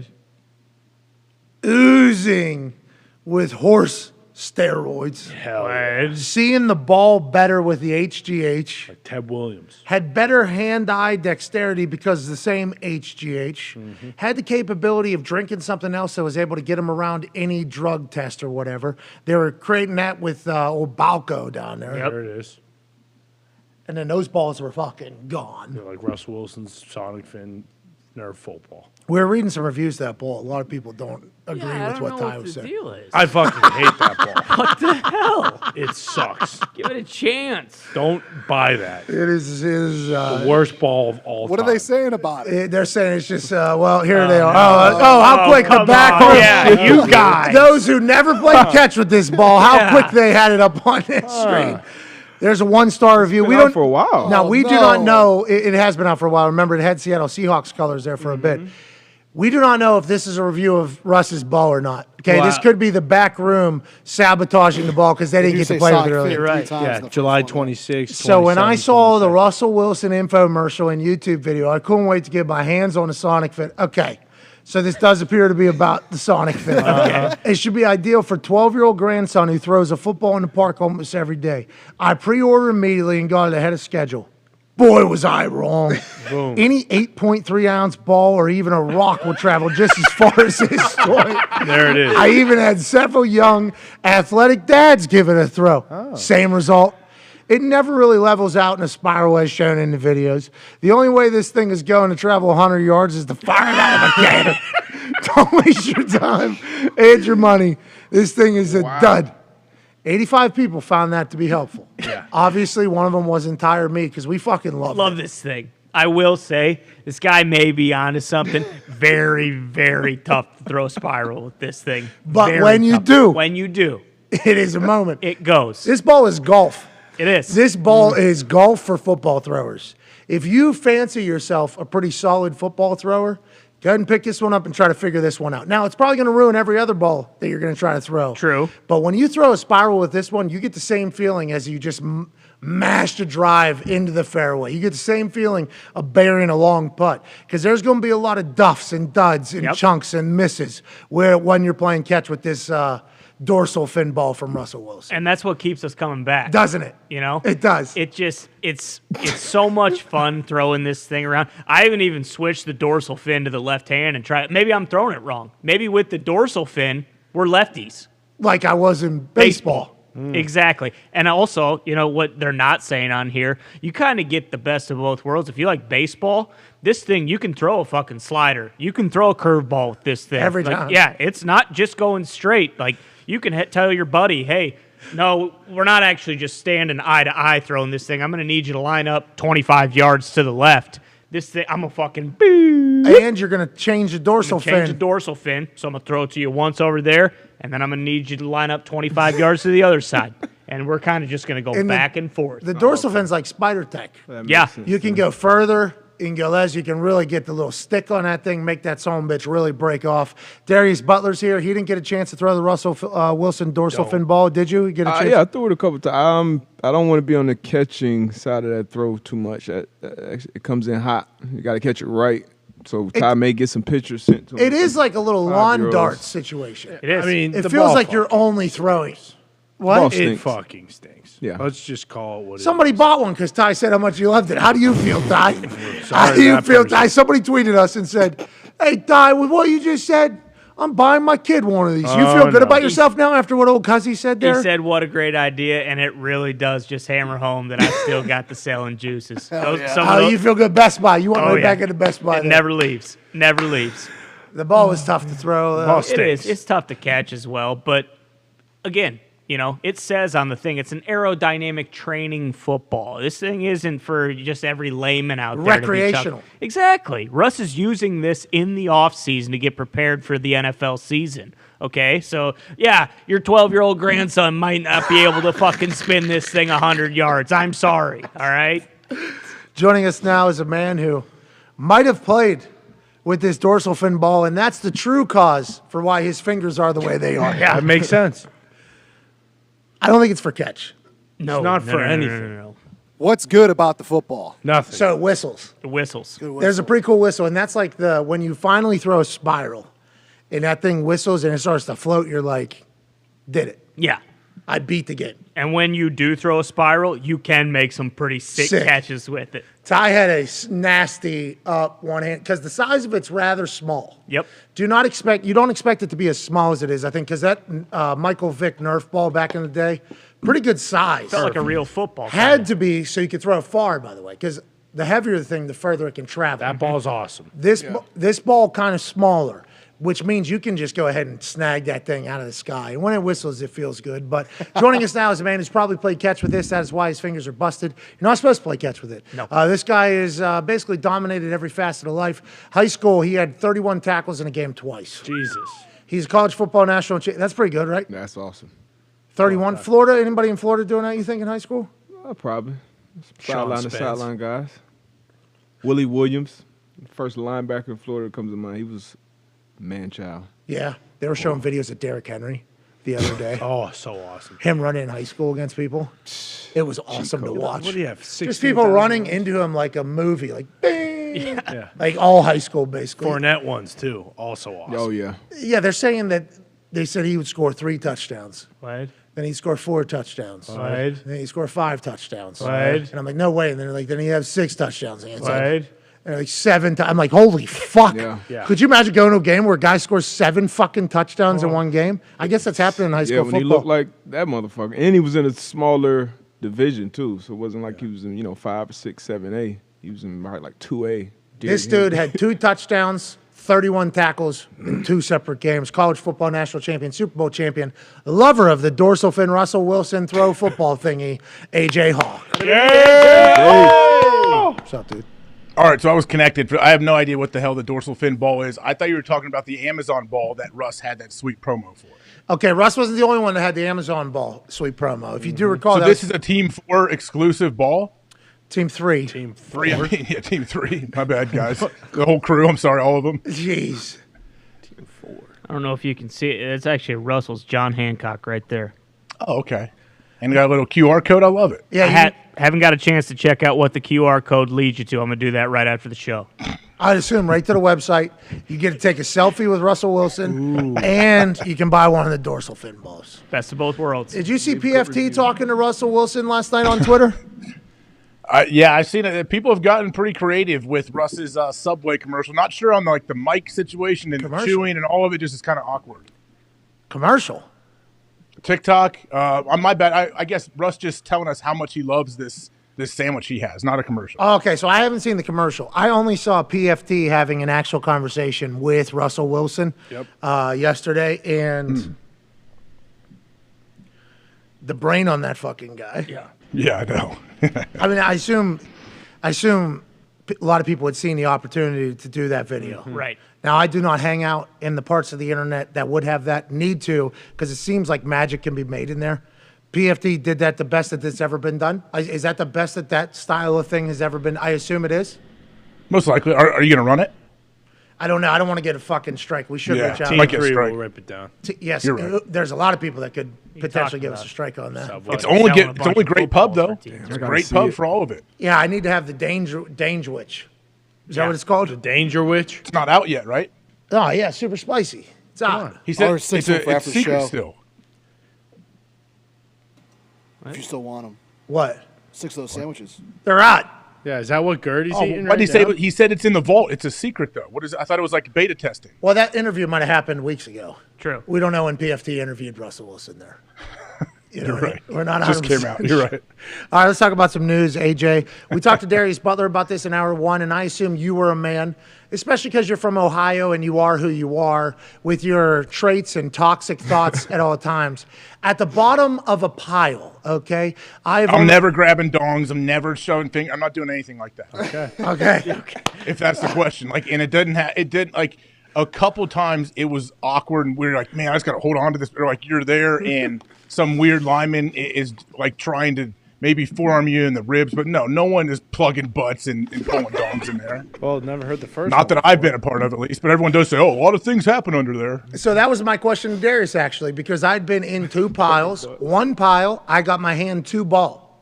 As soon as hand got to ball, though, I started getting Someone bite you? They bite your tricep? No, there was like this fucking chop coming at my wrist and at my arm. And it was like, you know that game that people play, like you punch from 5 inches? I'm like, how is whoever the fuck, because who knows who the fuck that was? Yeah. How is this person generating enough power in this fucking thing? It feels like he was sawing through my bone. I'm like, all right, I'm not going to get the, You got it. You can almost see my shoulder, all right, I'm out of here. The film shows that I dove in instead of getting out. I almost got the ball. I have that story forever. They ultimately end up getting it. Let's get out of here. Then another one, it was quick. I was on the outside, nothing happened. I talked to Darius. Darius said he and Ewald, who you also know, and we spoke glowingly of Eric Walden. Head and hands, man. Ewall setting the edge. Bomb. Head and hands. That dude is setting the edge. Setting the edge, yeah. He's going to do it. He's an incredible teammate. We talked about that. He actually reported that Darius was definitely knocked out and not just had a stinger like Darius was telling everybody at the halftime of the game. Yeah, good friend, too. We talked about how awesome he is. But Darius talked about how he and Ewall say, hey, if we can get the ball at the bottom of this pile, we're going to get it. Is that a common thought everywhere? Because Yes. I naturally hear, it's going to get nasty under there. I was under there, a guy I felt like was going to break my arm. But the dong grabbing and butthole plugging, you're saying, there is rules. There's codes of conduct. There's kind of like code. There is code. A lot of athletes do kind of have code. And you're right, chopping your arms, doing whatever it takes to get, don't even think about reaching your hands near this ball if your team has that ball. Then your guys are going to be all over guys like you. But I don't know. Maybe it's a different time. Maybe they're more into that stuff now, and they're finding any orifice they can to try to get them to let go of the ball. But no, at least when I was there, I don't remember it happened a bunch. There's probably a couple humans through the history that did it, right? And I think it's hilarious, yeah. Well, in hockey, there's guys that will cross-check somebody right in the back of the head still. And it's hey, this has been out. There's always going to be people that probably take a little bit of something and go beyond it. There's always going to be those types of people. What I think we are realizing here is there is shit in there, but the grabbing of the dicks is not just every human's doing in the bottom of the pile. This is not standard operating procedure like alpha males in the bottom of the pile. Stay away from the jewels, man. Yeah, can't touch dicks, I guess. And who knows? Maybe, this could be a compliment to Josh Allen. Guy's got a massive fucking hog, and that was just the first thing Thought it was his thought arm. it was his arm. Yeah. Exactly. Thought it was his arm. It's oh, shit. Josh Allen's got a Where's the ball? 16-inch penis. Where's the ball? There's his arm. Yeah. Found his arm.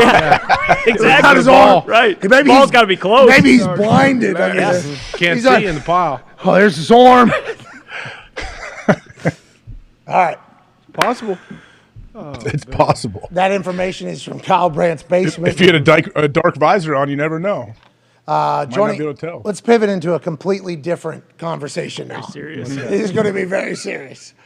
And I think this is good for the entire country to hear, because there is a story that is currently captivating the southeast of our United States of America that the entire world kind of has their eye on because of what storms in the past have done to cities and towns all over the East Coast. From the south, obviously, we all remember New Orleans, all the way up to the northeast with a couple different hurricanes that have made their way up there. And obviously, Florida potentially gets decimated every single year, it feels like, full rebuild with these hurricane storms. I'm from Pittsburgh, went to school in West Virginia, live in Indiana, have no clue what the fuck a hurricane is, have no idea what the normalcy of it is. This one, the way they're talking about Hurricane Ian, seems to be one of the biggest assholes of all time when it comes to hurricanes. Allegedly broaching a Category 5. As of yesterday, it was like 500 miles wide, 170 mile an hour winds were cooking off this morning. They have a path on it where they think it's going to go, but nobody really has a clue. And it's kind of captivating the sports community as well. This weekend, a lot of big games in the area in which Hurricane Ian could be going, although they say it's not easy to predict the direction of a hurricane. The Tampa Bay Buccaneers actually evacuated Tampa Bay, went to Miami, which is interesting because at the time of the decision to go to Miami, Hurricane Ian was closer to Miami than it was to Tampa, but I guess the real shit's about to come. Joining us now, beat reporter for the Tampa Bay Buccaneers, to allow us a little bit of insight on what life is like, not only as a resident of Florida right now in the area in which Hurricane Ian could come, but also covering a team that has already had to evacuate just a couple days before a Sunday night football game. Ladies and gentlemen, Rick Stroud. Rick! What's going on, bub? What's up, guys? Yeah, these hurricanes, it's with apologies to game day, you don't want this coming to your city, and it looked like it was going to be a direct hit on Tampa Bay, and it has moved a little bit south, but communities like Punta Gorda and Sarasota, not that far away, are going to feel the brunt of what is just a massive storm. We don't normally have these kind make landfall in the west coast of Florida, but this one's going to for sure. Okay, Rick, we appreciate you joining us in the middle of this. I assume there's a lot of planning and conversation going on with everybody around you, let alone the Buccaneers on the move as well, so your job is strenuous. You're born and raised in Tampa, right? And I know Florida, we got Darius Butler here who's from South Florida, and we got to talk to him a little bit about it. And once you get off, we'll continue our conversation with him about what life is like in Miami, where I think they're warned of it on a regular basis, like, hey, a hurricane could come, a hurricane could come. This one, it feels like is very real, but Floridians are kind of used to this type of stuff, or is this one being treated differently down there? I think that, on the west coast of Florida, like I said, they're a little more rare, and it's been 100 years since a direct hit on Tampa Bay. Wow. I hope everybody's taking it seriously. I mean, when you see a storm of this size, it's hard not to. I think most of the people have had mandatory evacuations along the west coast. They've heeded those warnings, and they really should, because you're talking about storm surges that will wipe out entire communities on the coast. So I know that everyone in my neighborhood, I'm very much inland and pretty safe and high and dry, so to speak, but they've all taken precautions and, boarding up windows or whatever you got to do. And you either hunker down or you evacuate. And we're not in an evacuation zone, thankfully, but it's been very stressful. People do some panic buying. They run out of gas up around here pretty easily. There's just a lot of things that go on, but like I said, somebody's going to bear the brunt of this. Unfortunately, I think that Tampa Bay might be spared a good portion of it, and that's kind of what's happening right now. Before AJ has a question, and I apologize, I have to elaborate on this. I just learned what storm surge is, because I think that's probably common conversation down in the hurricane. That's just when the ocean is picked up and fucking moved onto land, right? That's basically what that is? That's it, man. If you've They're ever saying been like to 16 feet. They're saying like 16 feet this fucking thing is just moving onto land. Is that everywhere? Yeah, well, in certain areas around the eye wall for sure as it comes ashore. And what happens is, and it's really bizarre, even in Tampa Bay right now, if you're near the bay, if you've ever been on a beach and you see the waves, the sand gets sucked back into the ocean. Well, right now off of Bayshore Boulevard in Tampa, you could walk out there hundreds of yards because there's no water. And that's scary because all that water is being sucked back in, and then a storm surge is going to come. And if it is that high, anyone that's been to the beach and gone over a causeway, you see the bay there. those communities along the coast are going to be effectively underwater. And that's what's really scary if you don't evacuate, and then the loss of property and all of that is devastating. Charlie hit here many years ago. It was a Category 4, but it was a smaller storm in terms of its width. This one's a monster compared to that. So I can't imagine the damage that will come from this. I just hope everybody took the right precautions. Rick, what about the families of the players, coaches, staff, everybody there? Did they take off, or what are they doing? Yeah, the Bucs chartered several planes, and they made sure that anybody that wanted to come would come with them to Miami. They did that on Tuesday.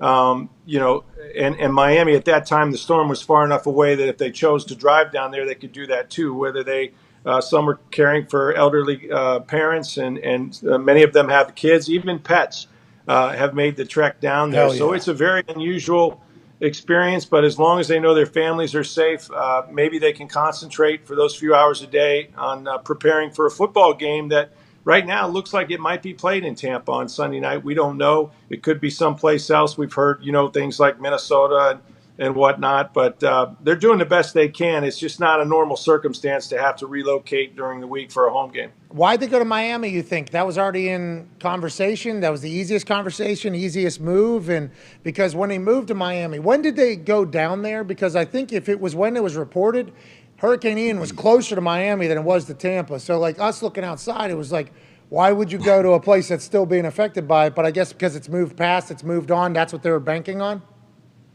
Yeah, I think, at that time the track was more towards Tampa Bay, so they wanted to get out of Dodge. And I think that, they felt on that coast, on the east coast of Florida, there wouldn't be the impact that there is on the west coast. It did track south, more southerly than it expected. They're still able to practice today, and I think that they'll be okay. They looked at, I guess, a facility in West Virginia that teams go to sometimes, Greenbrier. and that would have been fine, except it's too far away for some of the families to travel in some cases. So Miami, the Dolphins are playing Thursday night at Cincinnati, so their facility was available, and it was very close. So I think it just kind of all worked out the best logistically. Ty, your question for Rick Stroud. Yeah, Rick, so you mentioned, do you have any idea when we'll know if that game's going to be played Sunday night? I know they kind of said that they're waiting as late as possible.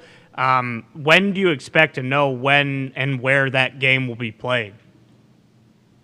I think they'll have to make a decision probably by Thursday or Friday, simply because you're talking about the possibility of more travel involved. They're in Miami. Some of their families are there. They got to make their way back here as well. So really, I got to believe within the next 24 to, 30 hours or so, we'll know where that game is. Once this storm passes, if Tampa Bay is spared, there'll be a lot of emergency people that will have to go to the area to help out, clean that up and secure it, whatever communities hit, because Punta Gorda and Sarasota are not that far from here. But if they have the manpower in terms of, safety and police and all that to put on a game in Tampa, they'll certainly do so. And so we should know something here, I think, by maybe as early as this time tomorrow. It just depends on where that storm eventually lands. Rick, all of our positive vibes to everybody down there. We appreciate you stopping in here, trying to clarify some of our questions on a grander scheme, because we're a bunch of ignorant stooges. And good luck, boss. We appreciate the hell out of you. Thanks, guys. Thanks for having me. Ladies and gentlemen, Rick Stroud. Yeah, Rick. So that's the unpredictability, right, of a hurricane. It was originally supposed to go there. Now it's turning a little souther. Obviously not great for the cities that thought they were kind of not in it. Now they're in it, but there's a chance that could change again. South Florida, is it just like always on watch, or is it just always a potential? Hurricane season, summertime, maybe June to November or something like that. But you kind of know, and then every couple of years, I'll say, it's one that kind of gets more hype and is bigger, has more wind, has more things, more dangerous. But you're pretty used to it on that East Coast. But like you said, I didn't know hasn't been 100 years. Since Category 5 or since whatever. it hit the west coast of Florida. So it's much different for them than it is for us. But you're always somewhat prepared. Like, houses, a lot of people have, their shutters. So people start putting up shutters. Like you said, panic buying a bunch of things. So it's crazy down there, but the South is more prepared. But like you said, Punta Gorda, What was the other one? Sarasota. Yeah. Man, stay safe down there. In the surrounding areas, of course. Hey, but storm surge is the real. AJ, did you know what storm surge was? I didn't know until last night what storm surge was, and it feels like Floridians, they just say it as if it's just like a normal thing. Well, the storm surge is really what we're keeping an eye out for, and it just the conversation moves on, and I'm like, what? Excuse me? What is storm surge? And it's like, it's when the ocean just becomes bigger. Is that technically when it hits landfall or what? I don't know. Yeah, When all that storm crosses over and bam, it hits land, and then so that's when it really does all the damage. because there's tornado. Is there so just natural as Tornadoes somebody pop who's up, yeah. not from the area and have never been down there when it happens? They always it's the same description from the sky as a tornado that we experience over here in the Midwest. Obviously, Oklahoma experiences it in different fashion, Iowa, everybody. But I've grown accustomed to the tornado life here in Indiana because it's potentially happening, and a couple have hit up and down. But from the Doppler, it looks like a pretty similar thing. So is every hurricane a tornado, but then you just add in the ocean is a tag team partner of the tornado? Well, most hurricanes, they'll have tornadoes pop up like within them, but they aren't like, open land out here or in Kansas or somewhere. They just go and just demolish it for minutes or hours. Like it'll probably be a tornado that pops up for 15, 20 minutes. This is a visual, the storm surge. But outside of that, it's just a lot of wind, obviously, a lot of rain, a lot of debris, shit flying around. So it's a tornado with the ocean.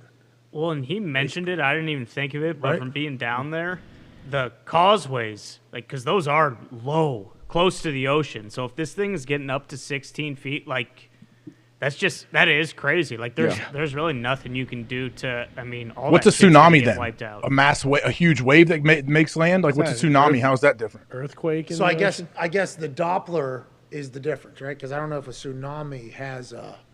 No, it doesn't have. That's. It's when a monster like rogue wave smashes Giant into. I wave, remember when it happened a while back. Yeah. And what do they say? That's the moon, right? The moon is what creates the waves. Yep. and all that stuff. What happened to George Clooney on the boat?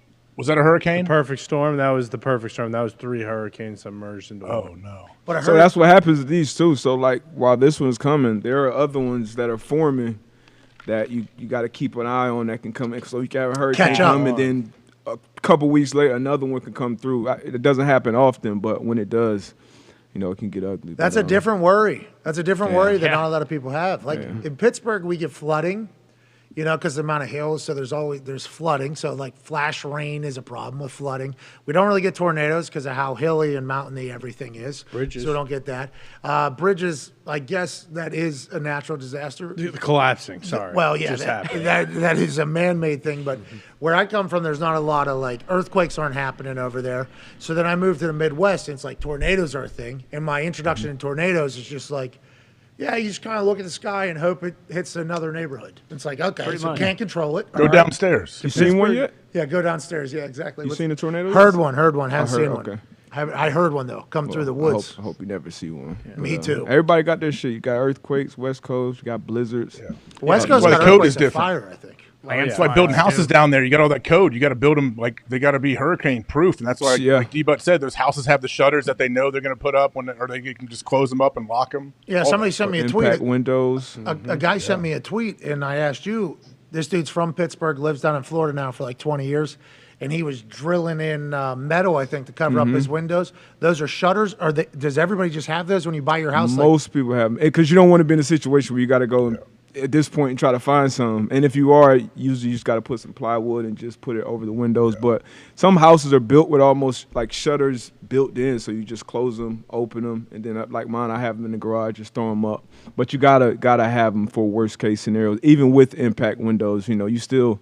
It's just something about seeing that glass or seeing a piece of metal covering that glass. I'd rather that piece of metal every time. But it's definitely scary, man. As a kid, crazy as it sounds, we used to love hurricanes. It was just crazy wind, rain, and then for 30 minutes when you get into the eye, it's just like a normal day. You go outside, run around for a few minutes, and then that other side of the eye comes through. But and that's when it's as serious too, right? So because we always hear about the eye of the storm. I think tornado has one as well, but the eye of a hurricane seems to be a lot larger, a lot bigger, in a lot bigger time. And Darius said that it is like a perfect day or whatever. But then when it comes back, it's the hardest. Like the other side is going to be harder than it was even before because or damn near the same exact because the core of it is where it is at its strongest. That's what Rick was talking about, that eye wall. Yeah, that's where the storm is like most powerful, right outside of that eye wall. But when it hits land, it starts to lose steam. You know what I mean? It starts to lose steam. So the faster the hurricane is moving. I think Zito put it up. They move from 15 to 60 miles per hour. So you want it to kind of go, quickly over you. You want it to go 50, 60 miles an hour. You want it somewhere in that middle. But you don't want that eye to sit over you for a while. And then, because that other side is going to be ugly on the other side. So, man. It's wild, man. But evacuate when they tell you to evacuate. A lot of people, a lot of Floridians especially, because like you said, this is an every year thing. And a lot of people are kind of like, yeah, whatever. I'm going to hunker down. The whole storm system may be 5 to 6 miles high and 300 to 400 miles wide, although sometimes can be even bigger. If typically moves forward at speeds of 10 to 15 miles an hour, but can travel as fast as 40 miles per hour, the term hurricane is usually restricted to the Atlantic and Northeast Pacific region. Okay, so we don't even got to dive into us saying that we have hurricanes, other people don't. Yeah, it never happens in the Northeast. That's why Sandy was so devastating. Like the Northeast, I feel like gets the nor'easter blizzards, not the hurricanes. So was that Cat 5 then? I guess is it Sandy? Yeah, the one that can make it all the way up there has to be Category 5. Is that the one that shut down New York City and they had no power for a week? Yes, and I think it hit pretty close to. That's where it started. I thought it went up. Did it not go up the? I feel like that one hit first, like North Carolina. Yeah, I wasn't sure where. Went up the coast. I thought that's why it was a bigger deal because it hit so much further up the coast. Zito said 8 different countries have to deal with hurricanes. Is it? No, just Sandy. Sandy hit 8 different countries. Sandy was a problem. $70 billion worth of damage. So did Sandy go up north up there to the Iceland and Canada? It says Caribbean to Canada. Oh, Caribbean. So they were down here. Yeah. Jeez. So they went up the entire side. This one's coming. The land slows it down, though. Yeah. That's kind of a bank. People bank on that. Like, hey, once it gets to land, it will hopefully slow down. Yeah, but if you, like Rick said, if you're on that, you're right on the water, shit don't matter. Well, and if it bounces back out, does it gain steam? Because they're talking about Ian going across Florida and then going back out to the ocean, then coming back in at Georgia. We would like everybody to be safe. College game day. Is it still in the path of Hurricane Ian, which is they're calling the biggest you're good. No, it's still. AJ. I think you're good. AJ. Hey, how scared were people 500 years ago and you have no idea what the hell this is? Bro, how about the eye of the storm coming? Oh my God, we're good. And then, it's beautiful. We're back. What the fuck, dude? And then the next time it comes, don't celebrate. Remember last time we celebrated? They brought the shit to. How many times did it happen that they were like, all right, nobody's allowed to celebrate anymore. Everybody fucking into your caves, into your holes. Whenever it stops. They probably had a better beat on it back then than they do now. Do you think so? They knew it was coming. They probably smelled it coming or something. Darius, you know how many people died during hurricanes back in the day? I mean, they millions. Had obviously worse equipment. I don't know if there's millions of people back in the day. How many people? There would have been if the hurricanes didn't kill them all. I mean, South Carolina is still directly in its path there. Oh, yeah, but remember, people who know more about hurricanes than us say there's a chance of seeing moose. Yeah, when it hits land, it'll slow down. It is going right back into the fucking. I saw Jim Cantore trending, right? Yeah, and there was another guy that was out there too. It was Steve Wiseman or something. Donardo's son. Jeffrey. Easy. Joe Norris dead. Bite your tongue, AJ. Does he have? I would guess he has offspring. I would assume they're Emmy-winning weather people. Jeff Donardo. It's like Steve Irwin's kids. They just carried on his life. There isn't nepotism in the weather game, pal. You either can We want nepotism. We want Al Roker Jr. We want Jeff Cantore. We want Al Roker. Like referees' kids. Guy shit his pants on TV. Listen, he's on TV every fucking day for 45 years. There's a chance you're going to let a little fart with a poop out, dude. Yeah. All right, Al Roker does his absolute best. Did that really happen? Come on. Probably. Come on. Did he run off set like Joe Pa? What happened? I didn't see it. Basically. Listen, we know what happened with Joe. Yeah. Joe's butthole said, it's time for karma. Come around.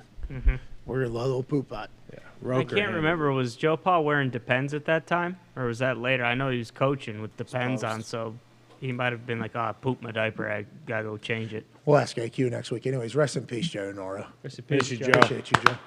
I wish Joe was here to let us know if game day is going to be okay or not. He'd tell you. 50% chance. Dude, Zito, don't listen to what fucking AQ says. Oh, AQ's golf tee times were affected by Joe DiNardo misreading a Doppler one time. Get out of here, Joe dude. was just messing around too. He was, on hole 1 teeing off, and there was nobody out there because he wanted to play golf. That's like when cops just abuse the siren when they want to get through traffic. Bingo. Joe DiNardo wants a tee time and it's all booked up. 92, 93% chance of rain today in this particular part of town. Sorry about it. 1 p.m. to 3 p.m. Sorry about it. It's going to start at like 9:15 a.m. to about 11:20 Right around a.m. there. Noon should open right up. Should Batten be. down the hatches, stay in your house. Joe DiNardo wouldn't do that because he was an honorable fucking Doppler reader. Right, yeah, integrity. Nonetheless, still planning on flying into a hurricane to do game day this weekend. Excited about it. Got to fly out of it too because Saturday night, right here at the Thunderdome, college football prime time with the Pat McAfee Show. I believe we're all going to be a part of it. Oh, yeah. I don't know if everybody's travel plans have been figured out.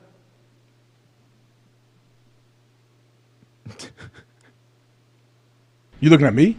Yeah. You talking? Oh, I thought you were looking at D-Butt or something. No, yeah, I plan on being there, of course. I'll be there. Let's go. Here we go. Okay, even without Ohio State playing. Have a couple surprise guests too calling in. Really? Well, I think we got one at least locked in. Obama? Hey. President Obama will not be calling in. Don't sleep on Barry O. You've been... Dabo? I forgot about Z. Yeah, Zeke is an impressionist. Yeah. Anytime Obama gets mentioned, Zeke goes Just right for in, Chicagoans. right into his impersonation. But yeah, Saturday night should be a blast if I get here. Right. Yeah, we'll see what happens. You'll be here. Oh, put that thing back up on the screen. But how do you know? I'm not Joe Nardo. Good vibes. This is awesome. Yeah, you're right. Good vibes. I got good energy. Good vibes. Yeah, I'm thinking about flying in a hurricane, but It's from windy.com. That doesn't help. yeah, this is Windhorse. Oh, this is Wendy's This is website? Windhorse. That's right. Sponsored Can by you zoom in a helmets. little bit? It's going right. I mean, the center of the path right now is, I believe, where Clemson Oh. is. Go down. You got to go down. Left. Up. Where's the eye right now? It's like right in that area. about to hit, I believe we're right in that area. Yeah. Tampa. Yeah, Clemson. There it is. So we're in the middle of that thing. But the game's still scheduled to go, right? Of course. As of now. Death Valley. Do they have any backup plans?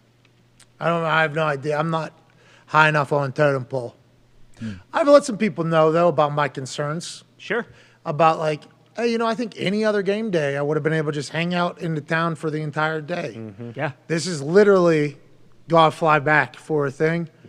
Don't love flying out of natural disasters or into them because a lot of wind is dependent upon whether or not you fly. Yeah. We've done it before.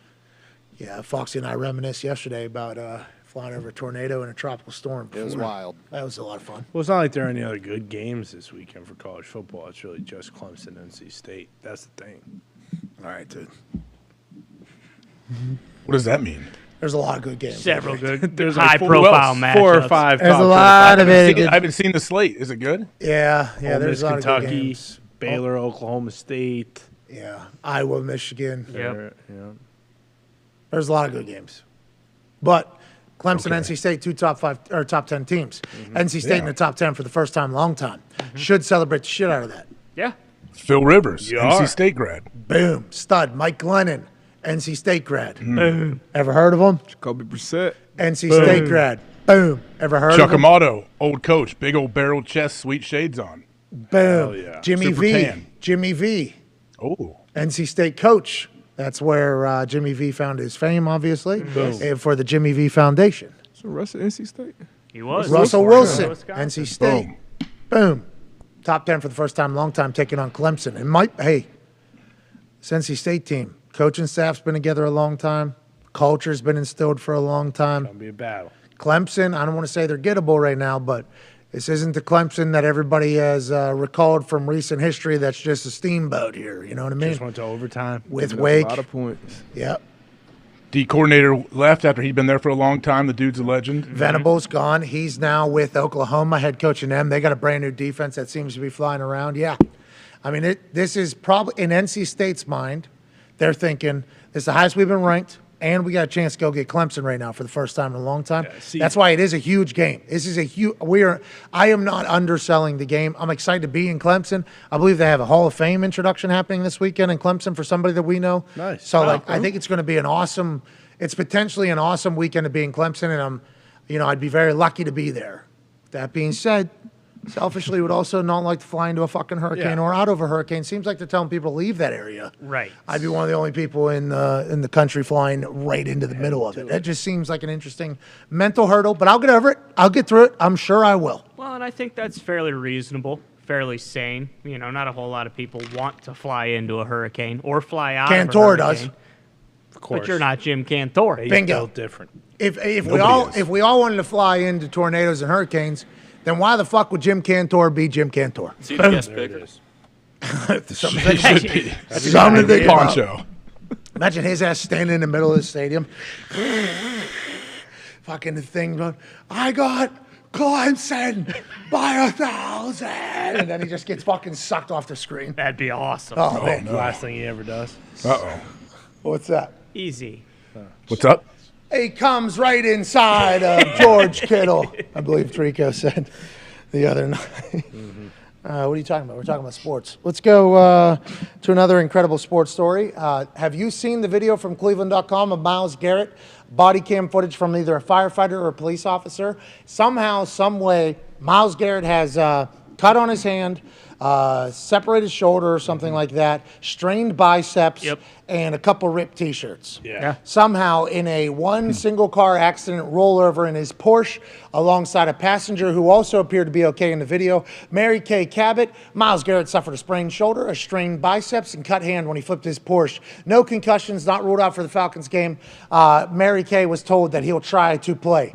Absolute insanity. We chatted about this yesterday. We were told it was on a wet road. It appears from the body cam footage that it was not a wet road. Was he trying to avoid an animal? Probably. There's a chance. I don't know where this is, in Cleveland or not. When we saw the photos of the Porsche, we thought to ourselves, damn, how does Myles Garrett get into a Porsche? He's 6'4", 275, and we thought there had to be some serious injuries to Myles Garrett. They were saying it was non-life threatening at the beginning. After seeing this video, I think the only thing I wondered was, will he be able to stand up? By the end of this video, he literally walks off the film, off the camera. We are so incredibly pumped and thankful for that Myles Garrett ended up okay. The passenger appears to be okay as well, but certainly a surprising story and a surprising end to something we thought could have been very terrible for a guy who was very dominant in the NFL.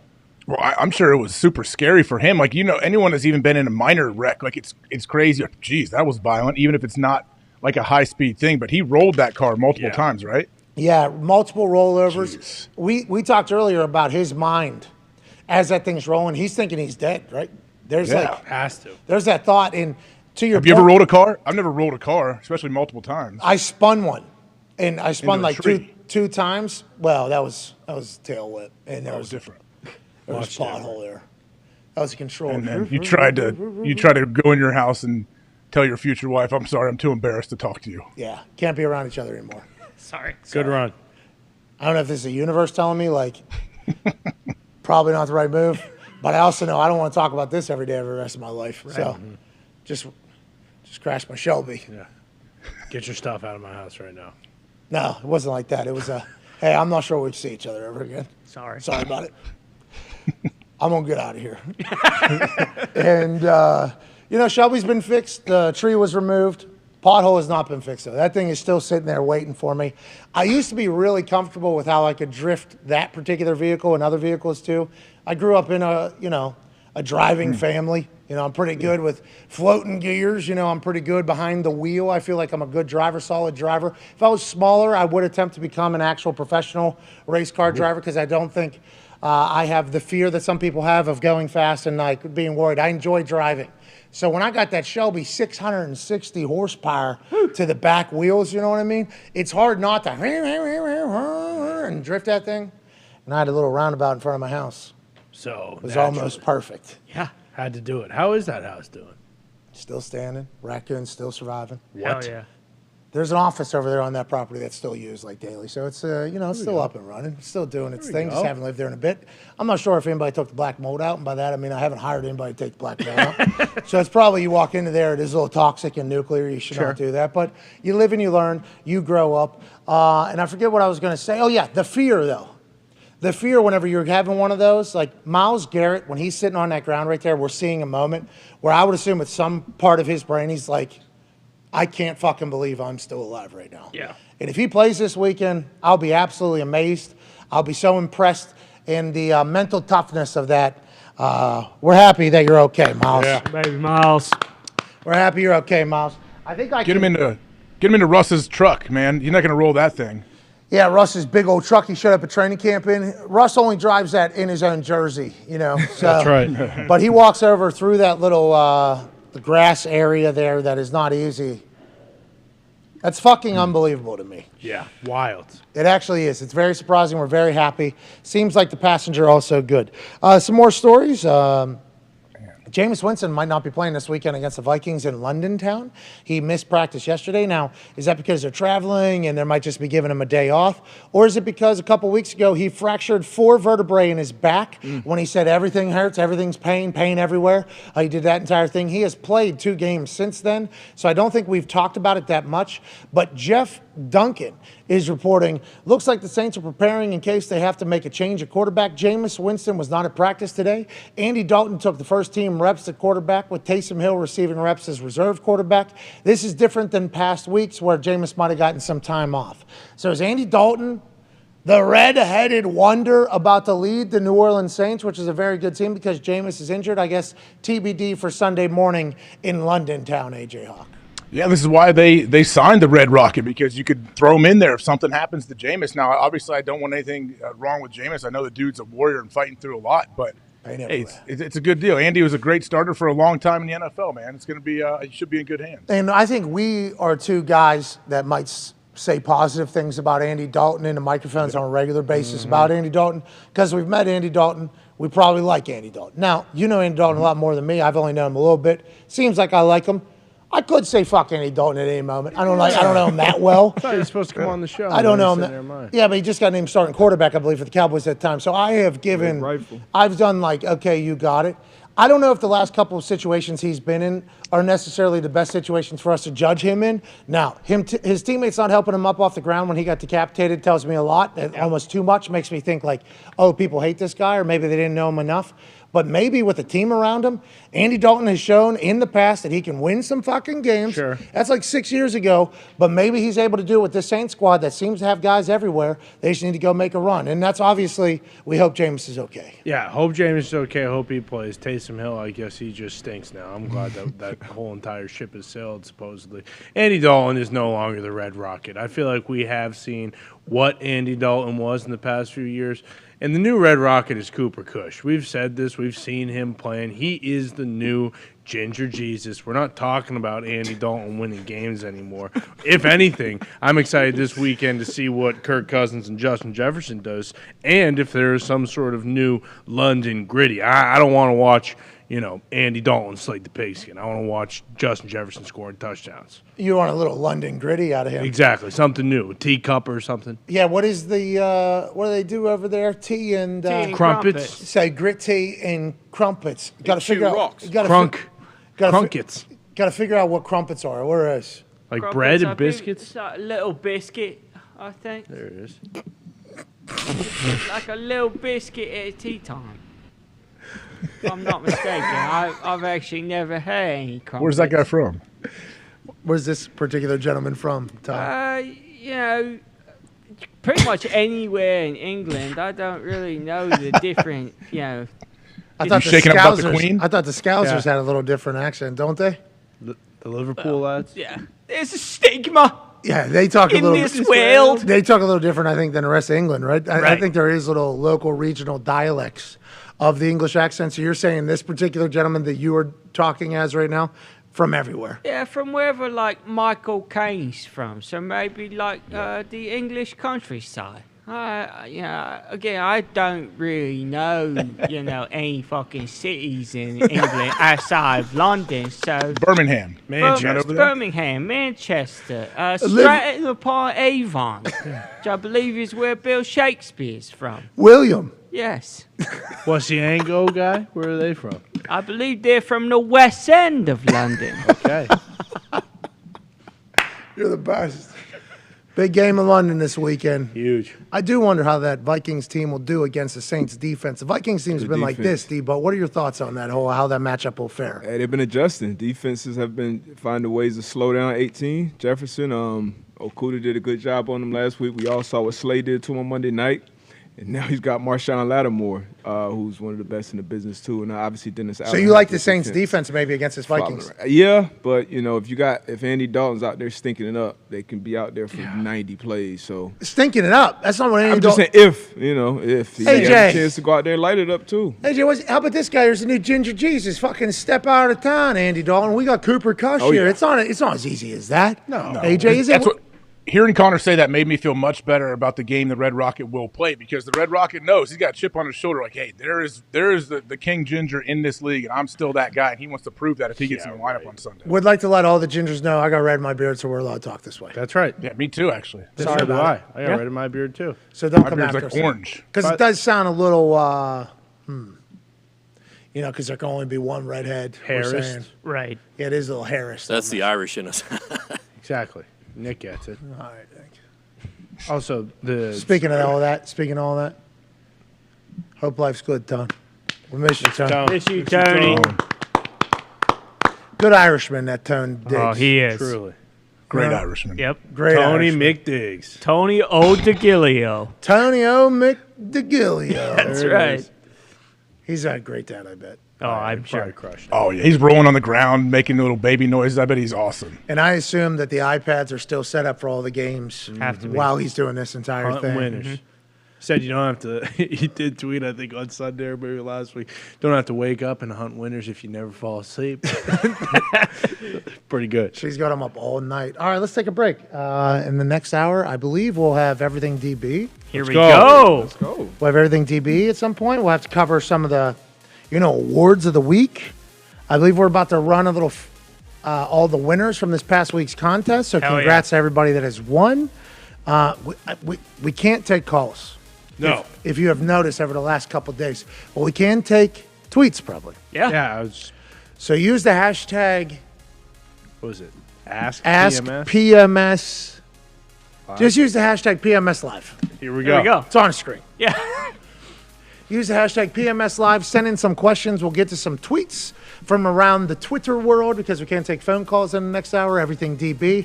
This should be, honestly, an amazing hour coming up as AJ looks on and shakes his head in agreement. I can't wait. I can't wait for D-Butt to go over stuff. Oh shit! Here we go. What do we say? All right, ladies and gentlemen. How many? 10 still? You tell me, bub. Yeah. 10 winners of $50. Oh, 11 winners. Okay. 11 Okay. winners. 11 winners Which hoop you going at? for the camera.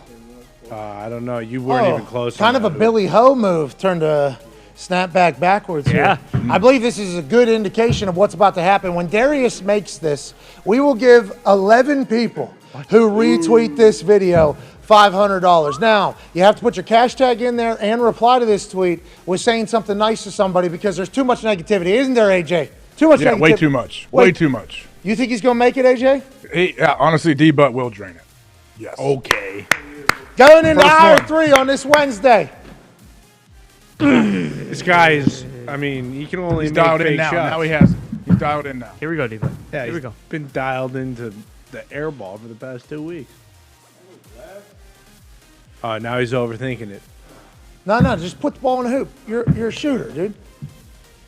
Oh, yeah, glass. Man, one of these days. It's a hard rim. Someone's got to dunk and hang on that thing. No, I just replaced it. New rim. That's what I'm saying. Go hang on that thing. This Loosen it up a little is how you do it. Yep. bit. Oh, yes. You going hook shot? Yeah, ready? Oh, yeah. Here we go. And Fire that thing. This hoop down here. Get some torque on it. Fire that thing. Hell yeah. That was sick. Do that, D-Butt. Hour 3 on the other side. That was awesome. Wow. See you in Good 5. shot. Take 5. 5.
this run that Jalen had last night where he hovers from the 6-yard line.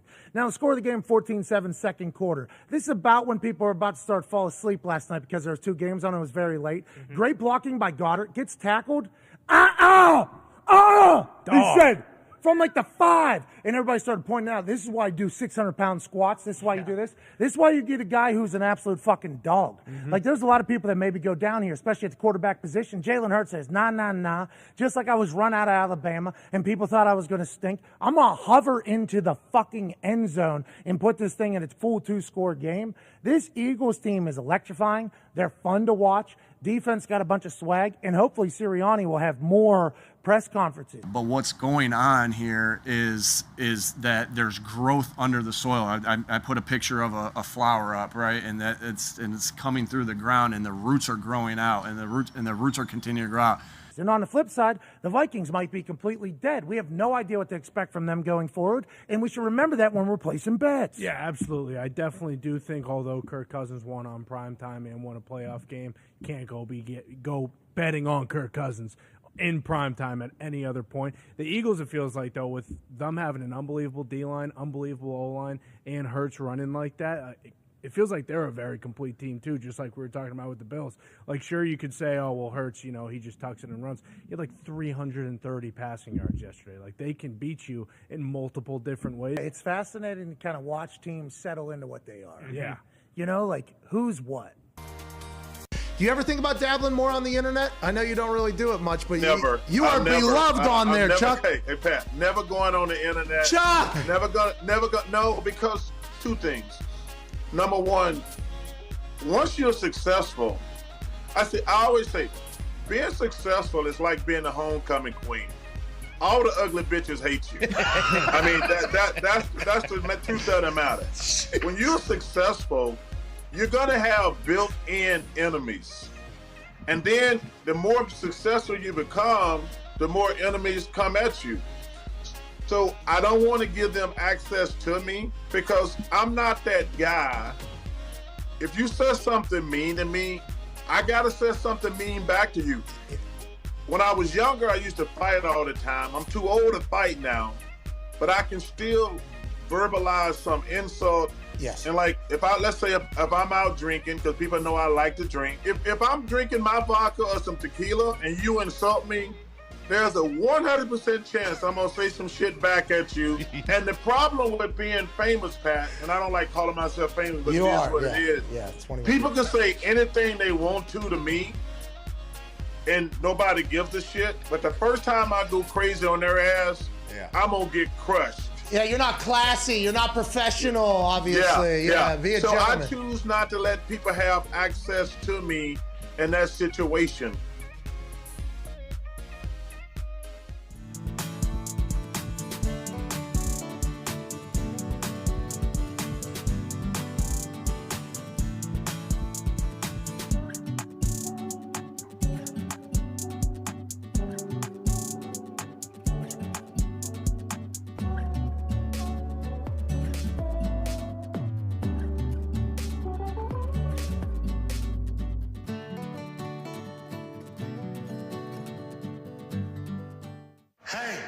What? Let's go! This show fucking stinks, and the fact that you listen, we are very, very thankful for it. AJ, never cease to amaze me with your toxicity, pal. You got a couple of these? God damn it! What the fuck are you doing? Boston.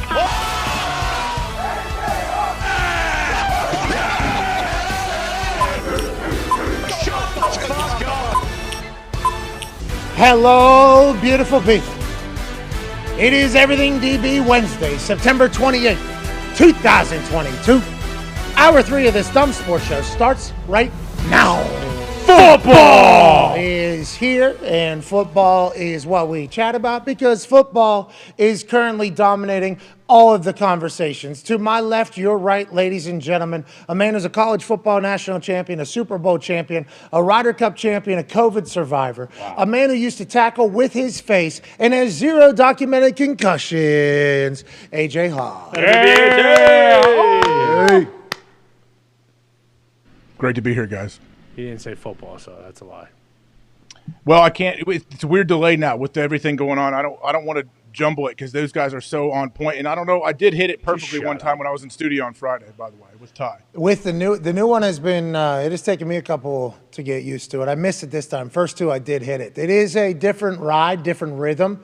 It's a song that, we own, created alongside WWE, and will probably use for a lot of things going forward, as opposed to the other one.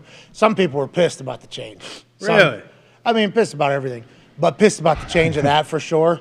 And this one I feel good about. Not even though it's single, I sleep stronger at night. You know what I mean? Because this one is actually our intro. Because the last one was made, I believe, by Sirius. I think Sirius made the entire thing for us.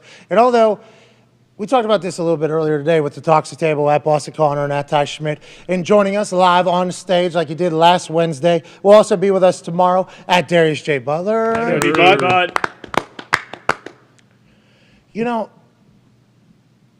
That Sirius deal. Yeah. When it ended, I said that I didn't even realize that it was ending. Wasn't even a big deal.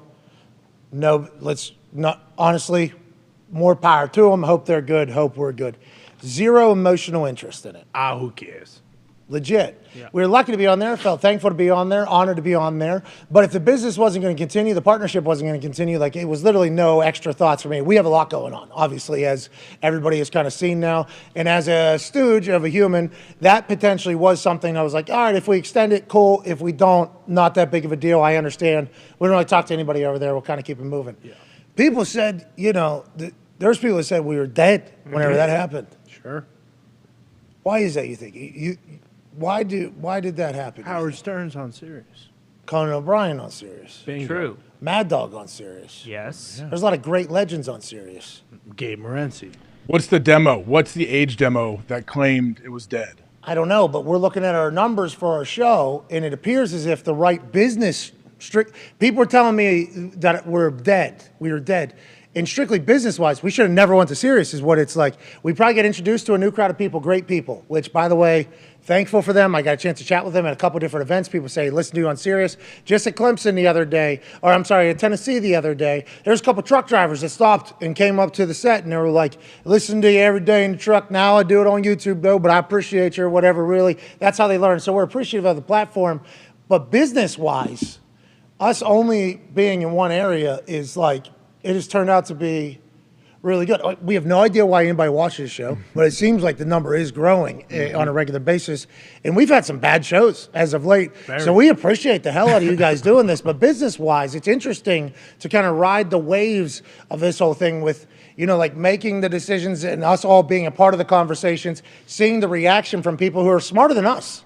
Very smart. People that are smarter than us in this thing, but us kind of having I think we're going to be, and then it ended up being that way. It's interesting. It's all of this is very interesting. I'm very thankful for it, honestly. I think it was just 10 to 15 years ago, that was the pinnacle of what we do. If you had a show on Sirius or if you were on ESPN or whatever, and now it's to the point where we're lucky enough where you've built this YouTube. Wave. Well, right, but you understand what I mean.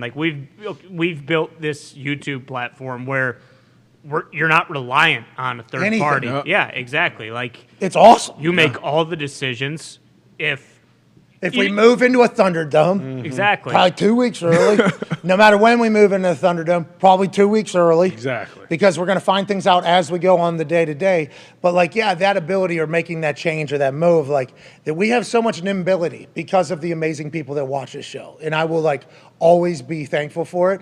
And the serious thing, there was a little bit after the backlash, because there were some media people talking about it. About how it was a bad business move and stuff like that. I'm like, these people are smarter than I am in this particular business. And there was a couple moments where it was like, man, is there too much of me just, not really, giving a fuck? Yeah, cool. If you want us to do business together, we'll do business together. If not, we'll keep it moving. I don't know. Yeah, like you said, what do you mean? If they're not gonna pursue and say, hey, we want to continue this, which from what you're saying, there wasn't a whole lot of that. So obviously it's going to happen. And anyone that wants Sirius is awesome. It's great. But it is. A lot of people on Sirius don't have a giant YouTube following that you have built up. That's the thing that you have. That's the powerful thing you have. It's not me, it's us, okay? Goddamn team here. Okay. All right? I'm sick of it. Okay. Hands in. Did you see Jalen did this? I thought it was pretty sweet. In all my years of being in these things, never happened. Team on me, team on two. 1, 2. Team. Did you hear that? Jalen said like this that. weekend. He What's said up, something Eddie? like team on 2 or something like that. 1, 2 team. I'm like, oh, everybody always did it on 3. Yeah. Everybody Standard. always did it on 3. So I wonder if new guy gets signed to the Rams after the game. He hears that. He fucking missed it. You know, I said, all right, I'll get that next time. I will get that next time. As I was watching, and I thought that was good. But honestly, this is a fucking team. Let's remember that. I was listening to a clip from Flagrant with Schultz. Yeah. And Mr. Beast? Mr. Beast was on there. And Mr. Beast talked about how somebody offered him $1 billion, you know, and he said he would have become an employee for his own channel or whatever. And he was like, I'm not doing that. And he said, I think 3 or 4 more people, YouTubers, will become billionaires within the next year or so. Mr. Beast's been doing it since he was like 14. So I would know, I'm not talking about us being anywhere near where he is, and a lot of other people are on YouTube. But we got to see the Mr. Beasts of the world, the Paul brothers of the world, watching what Rogan's been able to do on YouTube. Like, we have gotten to watch other people do it. So whenever, like, the traditional way is either saying no, like, we don't want you on our shit, or, like, not really, it's not that big of a deal to me because I'm like, well, I just seen fucking Rogan get paid. What'd you say, though? You tweeted it perfectly, whatever you said. I mean, who the Go where you're...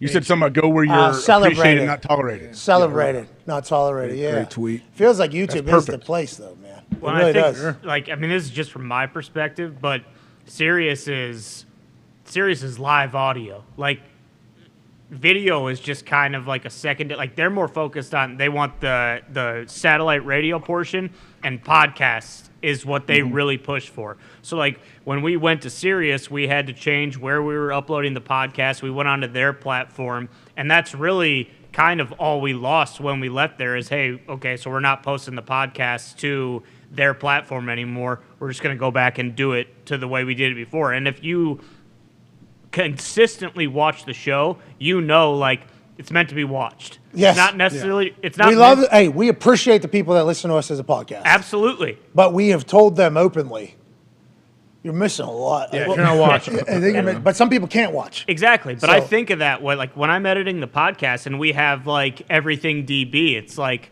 oh, this segment is meant to be watched. We're using film, like Darius is pointing stuff out. Like, you're not getting that if you're just listening to it. And I think that is what Sirius, like, because they're anticipating that a lot of people are in their cars. They can't watch it, but we know that this show is meant to be watched. Yeah. You get a much different feeling if you're just listening to it. Yeah, because could you imagine seeing that face every single day as Yeah. opposed to just listening to that? Exactly, it'd be terrible. And even to No, Ty's it'd be point- great.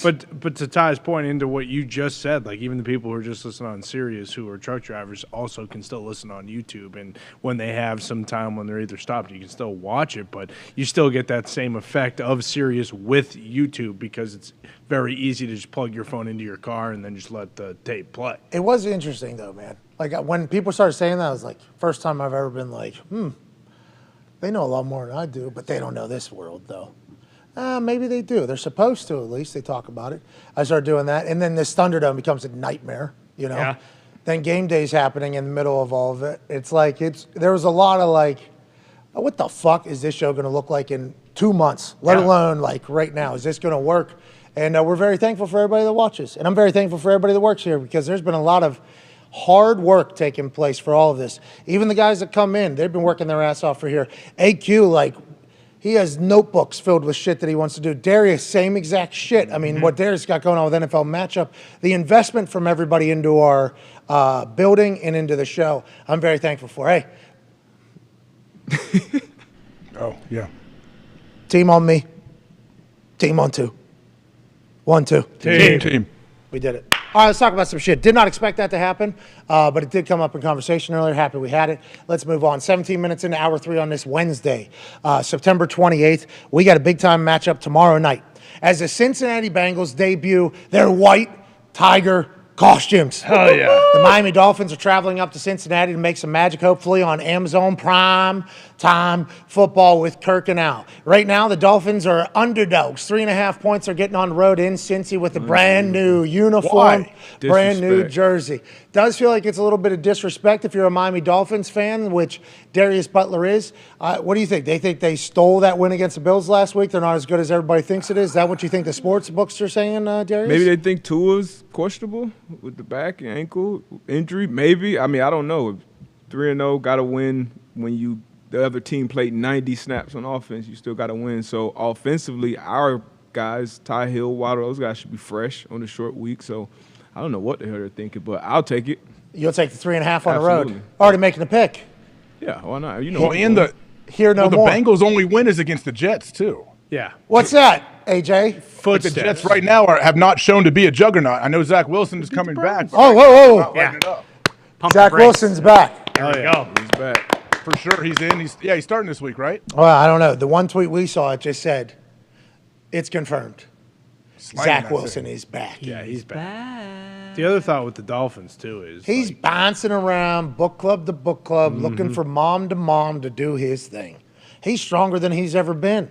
Zach Wilson is not just the guy who's the one-hit wonder from the pro day, not just the guy who's going to be forgotten about in the Jets quarterback carousel. No, Zach Wilson's back. Ain't that right, Ty? That's right. That's right. Like I said, I mean, whether he plays or not on Sunday, it's a non-starter. He is going to play. He's back. I'm going to take the Jets' money line until he proves that he's not back. And so, I don't know, maybe like 2027 is the next time I won't bet on the Jets. Somebody in this office got so pissed off about the way this tweet was tweeted about Zach Wilson being back. That's why this is all happening. That's why all of this is happening, because the person that tweeted, like, Zach Wilson is back, was talking as if, like, that fucking matters up to this point. No offense to Zach Wilson. No offense. No. We hope that no offense either. No offense. No offense. Like it kind of goes hand in hand there. I hope Zach Wilson becomes a guy. But has there been anything from that guy that makes us go, he's a guy? You've probably seen the film. He's other than the pro day. Have you looked at his film at all? I know you went into Sam Darnold's after his experience and his failures with the Jets, and you're like, this guy's making bad decisions on a regular basis. Probably not going to work out. Have you dove into Zach Wilson? Is it more like decision making? Is it the situation he's in? And why do you think there are Jets fans other than just this one particular person that said Zach Wilson's back? Like, is this a big hope you think for the Jets, Darius Butler? I haven't done a deep dive into the Zach Wilson film, but from what I have seen, he obviously has all the tools to be a very good quarterback in the league. He just has to do the simple things right over and over again. He tries to do he tries to make the great play, I think, too many times. But you got talent around him now. Obviously, talent matters too. So there is some potential there. So if I'm a Jets fan, Zach Wilson's back. You got to be optimistic. Hell yeah. Overall pick going into a second year, got to be optimistic. You're a fan. I agree. Listen, I'm all about it. There's hope. What do you mean? Like I think I said it yesterday. There's absolute hope. We need to see if this guy is our franchise quarterback, because if not, we got to start this whole situation over again. Because it's like Zach Wilson's back. All right. That's what's wrong with this tweet? I don't understand. Why are people so mad? No, it was just like the announcement that Zach Wilson's back. Like, who cares almost? Because like Flacco was their quarterback for the rest of the season a week ago. You know, like Flacco had that big win, and it was like, oh, hey, Flacco is about to teach Zach Wilson this whole thing. So it just literally reading this tweet just led to an entire conversation, like just an entire conversation about Zach Wilson as a whole. And I think I want Zach Wilson to be a fucking dog on the field so bad, so that we can reference, everything that he has done off the field on a regular basis. Like, I would like the Jets to be good as well. I have friends that are coaching over there and they live over there. Like, I would like them to be good. But whenever you read Zach Wilson is back, like, it doesn't give you the feeling like, oh, we need to treat the Jets differently now. Like, it's not that way at all. It's almost at this point like the opposite. Like, Zach Wilson's back. Okay, so let's see what we have, I guess. So we're betting against. Yeah. We're still betting against the Jets, right? It's like it's an interesting. The Zach Wilson experience is an interesting one as well at this point. Well, and AJ's brother-in-law has been saying over and over again, like, this guy stinks. Okay, like let's. Has he still been doing that? I don't know if he has recently, because he hasn't been playing. But like the media has been hyping him. He is back, but the Jets at this point kind of just seem like a doomed franchise. They're just one of those teams that are just never going to win. Doesn't matter. Doesn't matter who they're going to get. You don't think that, Darius? Is that you saying she should? It's always hope for me. I'm optimistic. Got a new head coach. I feel like Joe Douglas has been making some solid moves. There's no hope. And then you have What's your problem? You got a new quarterback, and you don't have the big bad Patriots there anymore. You obviously have the Bills, but And you the know, Dolphins. Patriots And the dominated with the Dolphins too. But the Patriots were kind of like 2 decades of dominance. Yeah. That's different. You got Josh Allen, that core still young. Dolphins, Tua, they're still young. So the Jets can say, hey, shit, we got some talent. We can We get got young. Carter, we got Hall, we got Wilson, we got dudes too. So it's definitely hope over there, and it's the biggest media market, in the world too. So they're gonna make something out of everything. How's Sauce? I like him. I like him. Really? I almost had he almost made the cut for everything to be today, but I couldn't get him in there. But confident player, smart, wise beyond his years, obviously talented, man. I like him a lot. He's they hit built him. right to be a great DB. Yeah. He's confident. Hey, I was at that game. They made a 4th and 1 stop, I believe. He got in on the tackle, and he was it was awesome. He was talking, like, watching him after. Oh, this dude's only a rookie. Yeah, he looks like a vet out there. And to AJ's point, he's a lanky guy, but he'll get in there. He'll tackle. He did it in college, still doing it in the pro. And he matched up, made a big play on Jamar Chase down the field last week. So I like the young kid a lot. So the Bengals get a win over the Jets, and you watched them in person. Are they back? Is this team back, or was it? What do you think?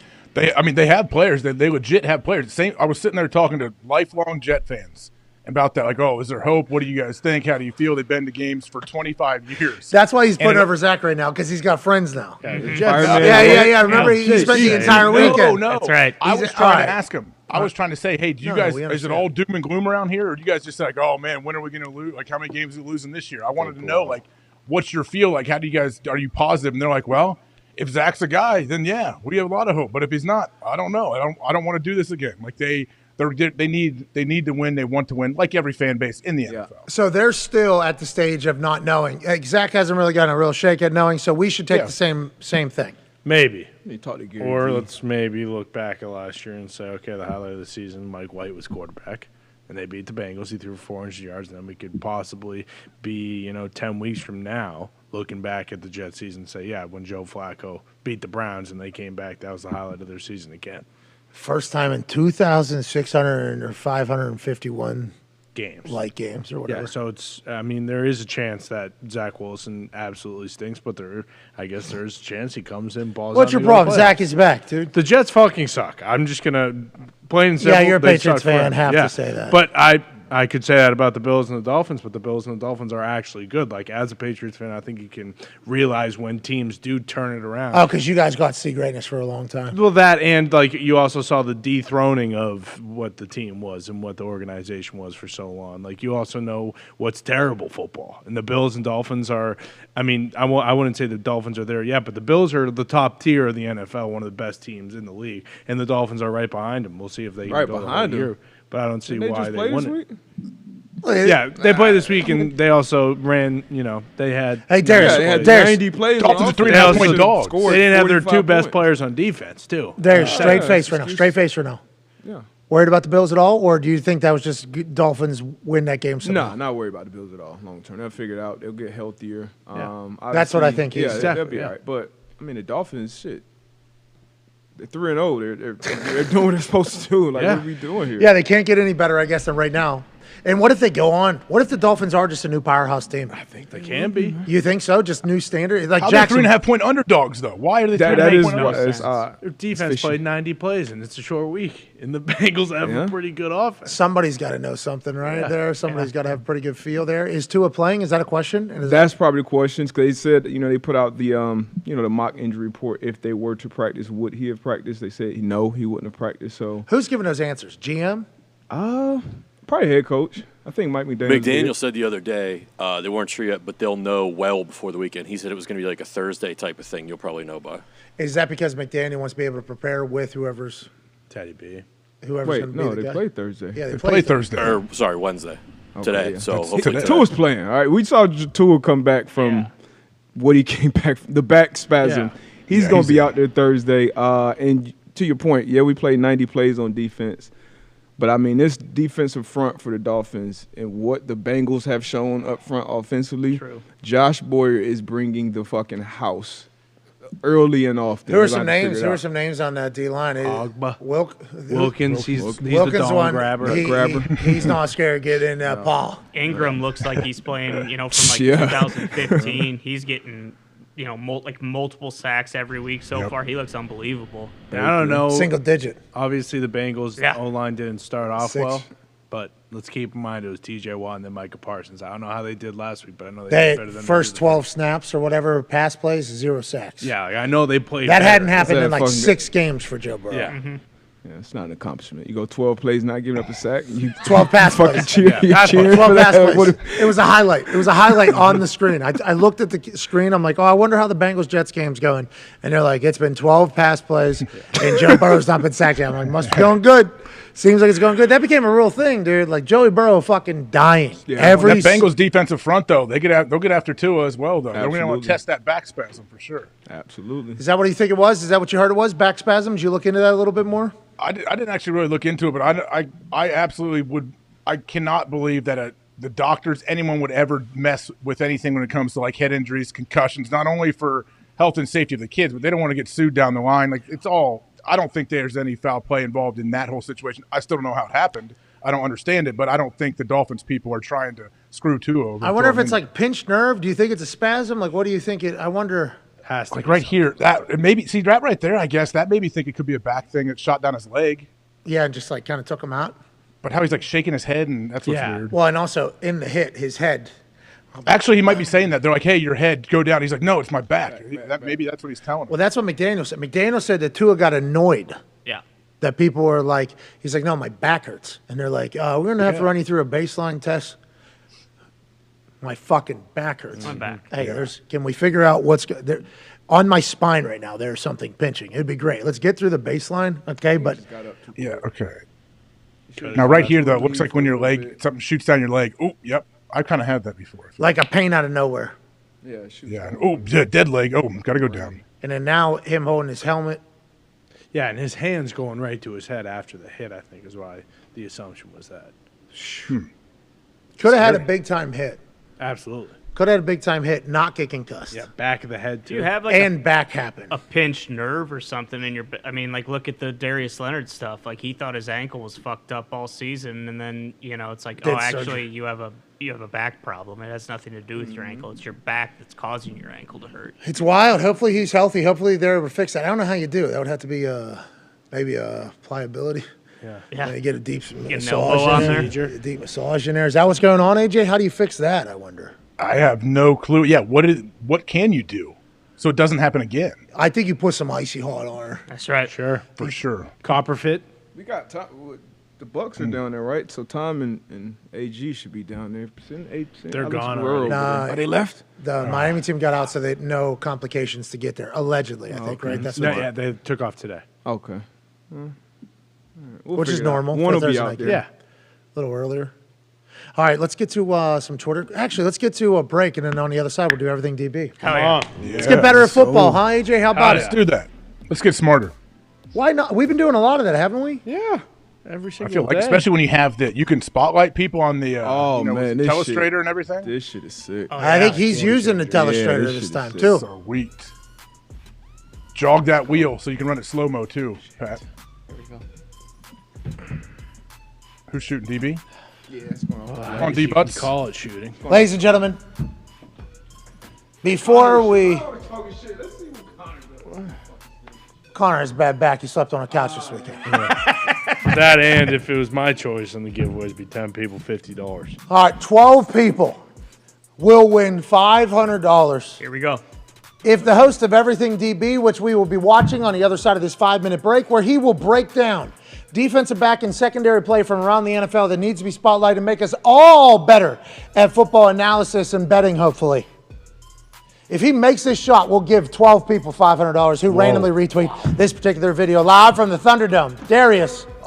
Man, never saw that coming. That's the right idea. Come on. Next one's going in. All right, here you go. This counts. This counts. This Keep is up, the guy, keep up.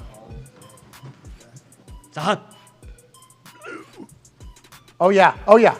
Oh. Hit the backboard, though. You know what that means? That means everything DB on the other side is going to be so good. Oh, here comes the dorsal fin. No, You're gonna break the backboard. Throw it. I've never seen that thing fly. Here, Ty, Never throw it. will. Yep, you got it.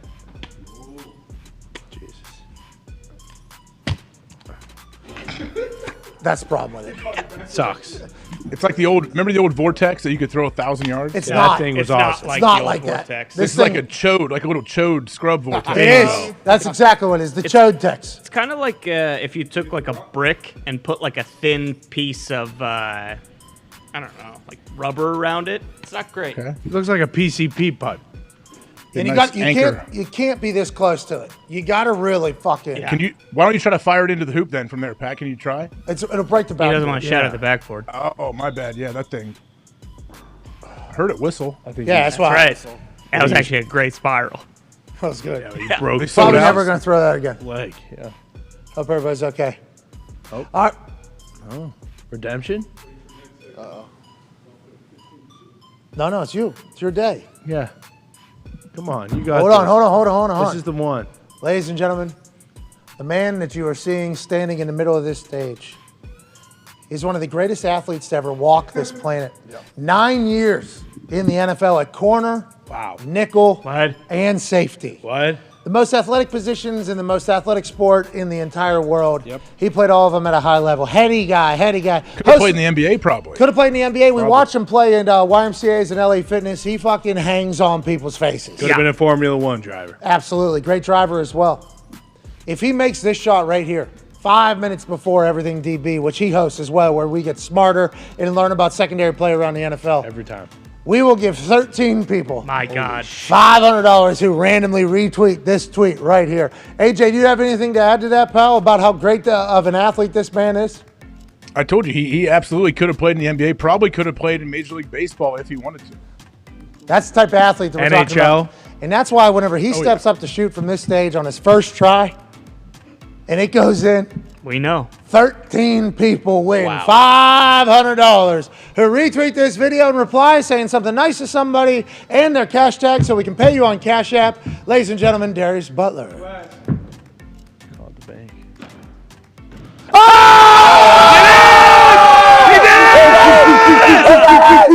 Hello, baby Darius! Bank call. With the bank call. Wow. Right on time, he says. Hell yeah. That's awesome. Take Nice job, five. D-Bud. Everything DB on the other side. Way to go, D-Bud. Hey, D-Bud. Hello, baby. Bye.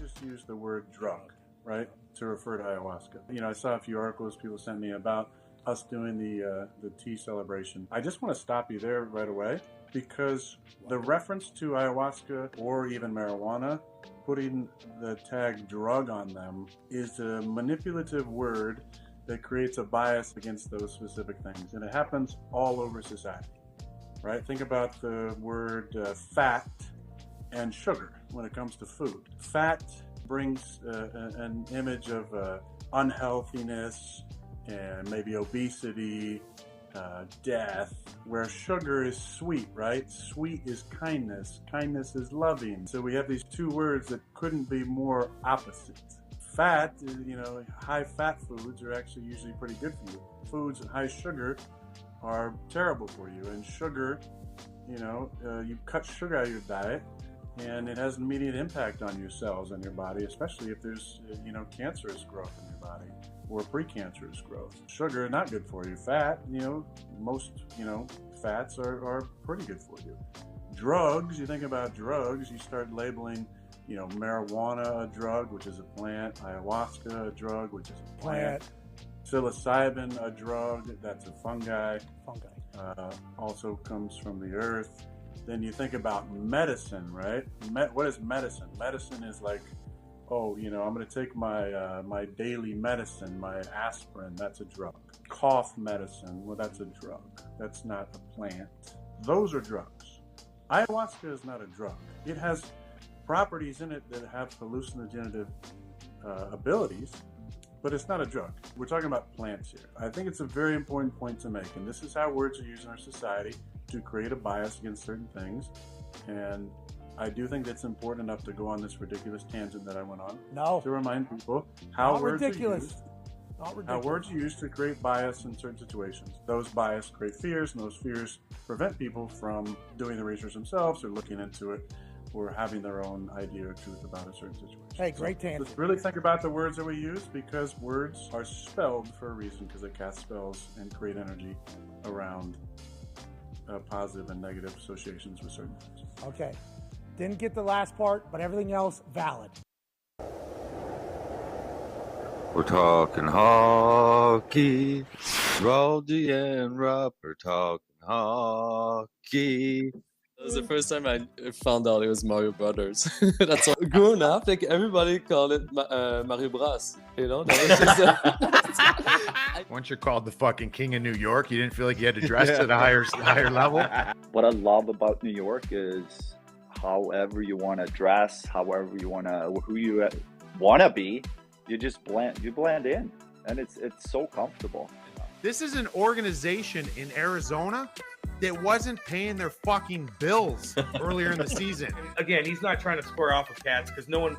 Someone didn't pay the electric bill around here. Fucking bum. Where are you at? Away from the dungeon? What is that? You got the bricks in the back. The fuck's going on? Is this a fucking Saw? Is this a Saw movie, dude? Yeah. Where's fucking Jigsaw? You want to play a game?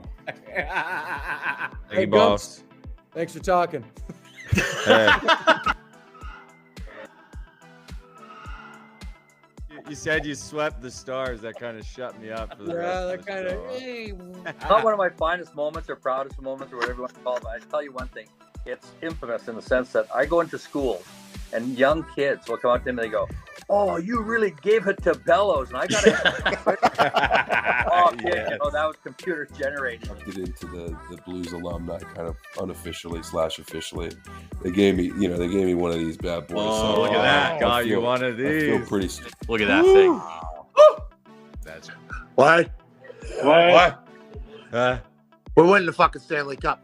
The Red Wings are almost as bad as Fox internet service right Whoa! there. The Bruins are getting fucking ran out of town tonight. Yo, biggest lock, I got it. And Ty knows, even though he might be Mark Stoner in this thing, the Vegas Golden Knights fucking stink. Texas, what's that known for? WrestleMania's coming to town? Wally Mania's coming to town? Not the goddamn Dallas Stars. Let's go, Pens. We can't lose with 7 in the stands. Now, Hey, great haircut. Good to meet Yeah, you finally. great. You know, we'll Yeah, just I love it. slide in the chair. I love it. Yeah, no, buddy. It's as simple as this, okay?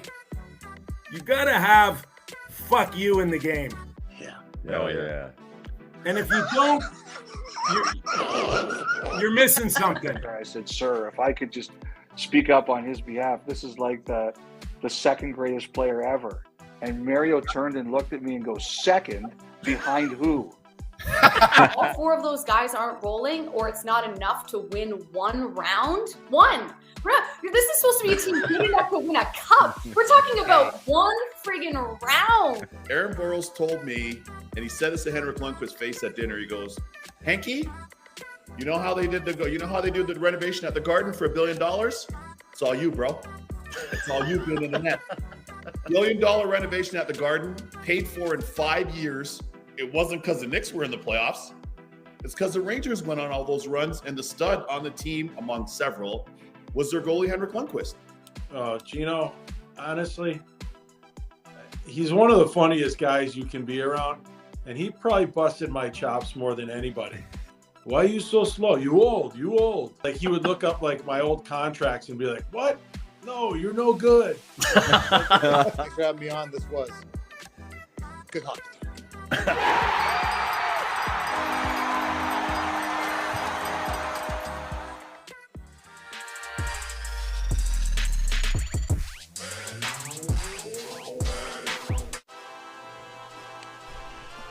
Welcome back to the program.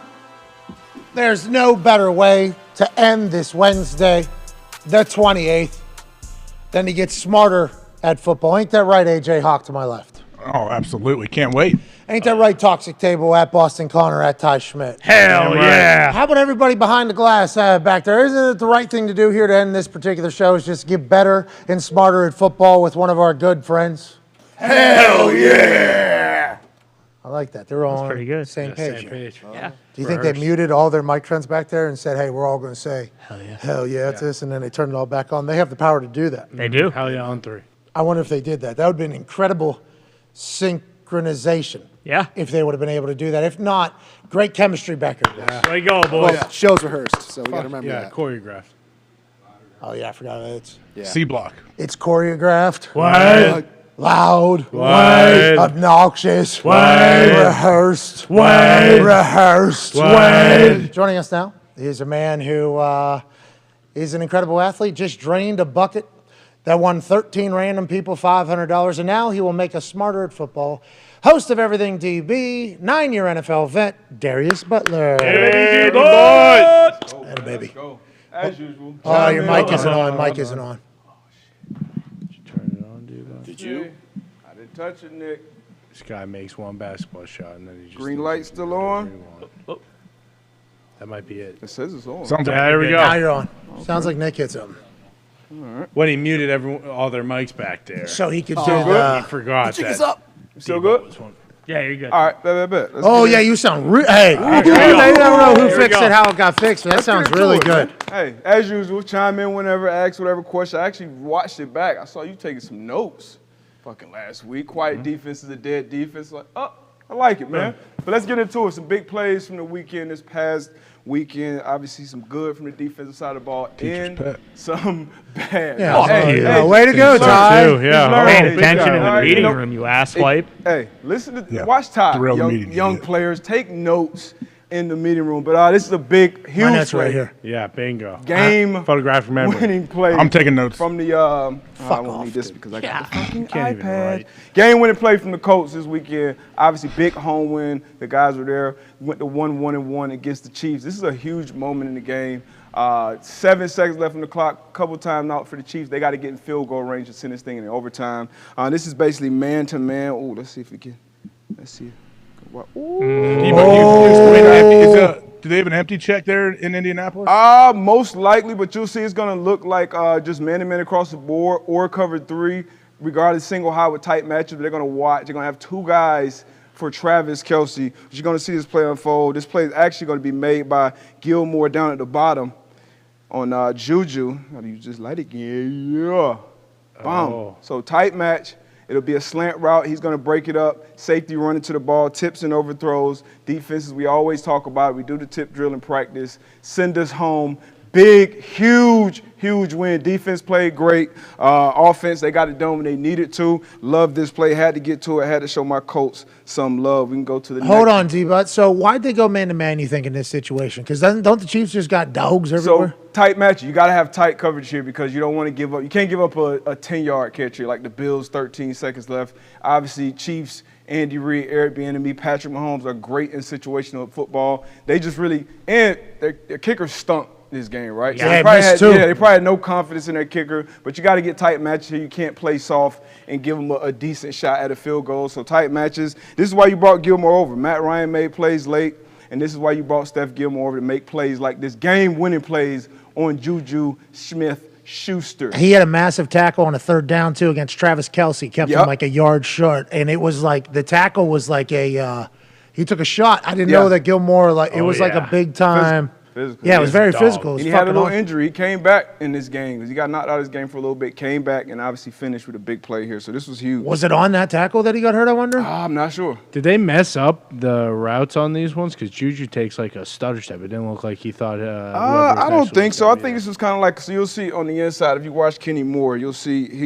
this is going to be like low route, but he's going to go right behind. I wouldn't say they messed up, though. This is just good, tight coverage, sticky coverage. Once again, 2 of our best cover guys. I mean, that's not a bad throw. It's just a great play from a former defensive player of the year. This is why we brought 5 over here. Hell yeah. Let's get to the next one. The game winner. What we got here? Okay, this is another game winner against Foxy's Lions. Now we're going to watch KJ Osborne in the slot here, man. So he's in the slot, and defensively, what they're doing on defense, They got this post safety leaned all the way on top of this guy, and this guy is Justin Jefferson. Let's see if we get a zoom here. Justin Jefferson obviously got Okudah on him as well. But Justin Jefferson, he's going to control that middle of the field safety. He's going to be on top. They also have a robber safety who's giving these guys inside help, right? So with inside help, you got to stay outside leverage. And right here, you'll see this is where this corner gets in trouble. He loses that leverage. Obviously, Kirk. Oh, let's see if I can get this one. If I can get this one. And Kirk's going to see it. He sees the vision. And now we got that outside leverage. And obviously, with that, let's see what we got. Let's just let it play. Outside leverage, give it up. Can't give it up. Can't happen in this point in the game, this situation in the game. Once again, knowing, we can run this from the top. Knowing your assignment, knowing where to be, knowing your leverage, knowing where your help is. Where is your help in this play? It's all inside. Even if this guy is not, he's a body inside. He may not be specifically helping you. He's a body inside, and then you even got your post safety. So you have to keep your outside leverage as that guy. I don't know what the hell just happened there. But play this again. Outside leverage. KJ Osborne.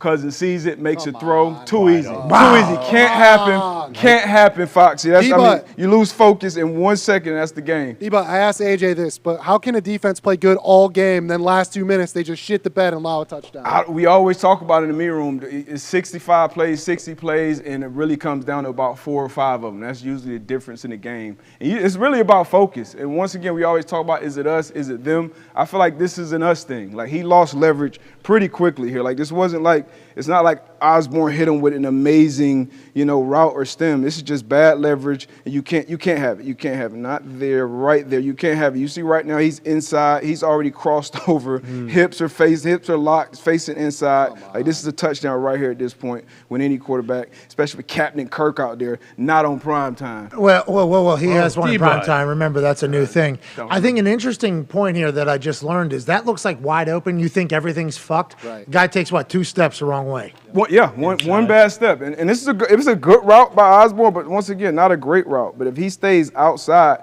I don't know. Let's just imagine that defender outside leverage. I don't know where Kirk goes with this ball because, once again, you got deep help over Jefferson, and then you have this guy who's just kind of robbing the middle of the field. So I don't know where Kirk would go with this ball, but hey, you can't have it. You can't have it, Foxy. You can't have it. Is Okudah back? Because he's been playing pretty well. It seemed like the first couple of years he wasn't. Yeah, Okudah's playing some good ball. So, number 3 pick coming out of Ohio State. And coming out of Ohio State, he has some of the best college tape. Hold on. Also, I remember him didn't he run on that? Yes. He ran on a straight line and did the hip thing. Yeah. And they had the camera, right, it was a perfect angle on the camera. It was like, hey, this is how this rep is done. Yep. Flip hips, turn. He was like the prospect, right? Yeah, it's a reason he went 3 overall. You know, to a team that needed a bunch. Obviously, with the Lions, you go number 3 overall with a cornerback. Obviously, they're very high on him. Went out last year with an Achilles injury, I believe. So this is a big year for him. He started out strong. These first 3 weeks, he's been really, really good. Changed his number. Ohio State dog. That might have, you put that 1 back on, you run out of the tunnel a little bit different. Exactly. But how much of that do you think has to do with the defensive coordinator being a former player and everything, as opposed to Patricia, which I think a lot of people didn't get along with him? It's your coach, it's your room, it's some other good players in that room, but it's your coach, and it's also you being a pro. I talked to Shep when he was here for Hard Knocks when we were out there for that training camp practice. Linebacker Coach Shep. Yeah, linebacker Coach Shep. You saw him on Hard Knocks a lot, but he said Jeff had been doing more kind of off the field, studying, preparing for games, and that's what it's about when you become a pro. It's not just about athleticism and how quick you can flip your hip. It's about the little things, leverage, knowing how you're going to get attacked, and they're doing a good job scheme-wise too. I know in this game with Jefferson, there were times where they said, hey, go be aggressive, get in his face. We'll have some help over the top at times, and then you make a play when you need to. So that's what Okudah was doing. This is Let's go, Jeff. So sorry about it, Foxy. Last week, one of the big things we talked about was finding number 3, right, in zone coverage. And this is empty. So this is 1, 2 from the outside in, and you got 1, 2, and this is 3. All right. So is that highlight right? Yeah. So this is number 3 right here. So you're gonna find this middle of the field. Logan Wilson, he's showing pressure right now, but he's going to drop out in this cover 2. He's going to get depth, nickel blitz, and I got to point that out too. We got a nickel. This is basically a nickel 2, right? So nickel's coming off the edge. Ooh, is that Hilton? Nickel's coming off the edge, but you got Logan Wilson. This is the guy to watch. Just watch him play because this is the passing strength. You got a receiver out here. Watch him play this middle run through. So right now he's there. He feels the route. At this point, he's in great position. He can look back at this quarterback, and Joey Footsteps going to throw it right to him. I mean, that's a great rep from a linebacker. That's exactly what you want from your middle field read, because cover two, we always talk about the two half, right? The two half defenders. That's why I call it cover two. You're talking about these guys, but this guy is just as important. Knowing where that guy is pre-snap, so it's not something he had to figure out. He knew exactly where he needed to go before the ball was ever snapped. Even though he lined up on the line of scrimmage, he was able to get an interception 20, 30 yards downfield. Yeah. So shout out to Wilson. He had that ticky-tack flag in the Super Bowl that a lot of people remember on Cooper Kupp. But this is a big-time play from a big-time player. AJ, you like that? That was an unbelievable play. I saw watching in person. I was watching the ground he covered too. He's showing mugged in the A gap, and he gets a pick 35 yards down the field. He plays this exactly how you should. I thought it was awesome. I wish he would have scored actually. Yeah, that's super impressive. Just like AJ said, showing that mug look in the A gap, and to make this. So where does he pick this ball off of? Let's see exactly. 45. No. Dang. Like that's a lot. That's a 37 lot. to 30. That's a lot of ground. Jesus. That's what Urlacher and them. When the Bears were rolling with cover two, Urlacher was the absolute king of that middle reader, and then obviously Lance Briggs sitting in the hook. Yep. Are you kidding me? They had so many studs that just went after the ball and made you take little easy Oh, check ball's all out. day, and eventually you're gonna make a mistake. Ball scurry, job scurry. Awesome punch by the end at the end of that play too. Yeah, by it the was. line. It was. Got to secure that ball. You get it. But that's a great play by Wilson. And this next play, this is going to be another cover two play. Big, huge play in the game. Fourth quarter, 3rd and 22. Dolphins didn't have a ton of snaps on offense. Tua didn't have a lot of throws, but this is the biggest one. You're going to see Waddle down here at the bottom of the screen. Oh. But now, cover two again. So once again, where is number 3? Where is the passing strength? In this situation, the passing strength is up here. This is 3. This is the passing strength. Right heel, receiver, tight end. So where is this linebacker going to go? He's going to go up here. So watch where he goes.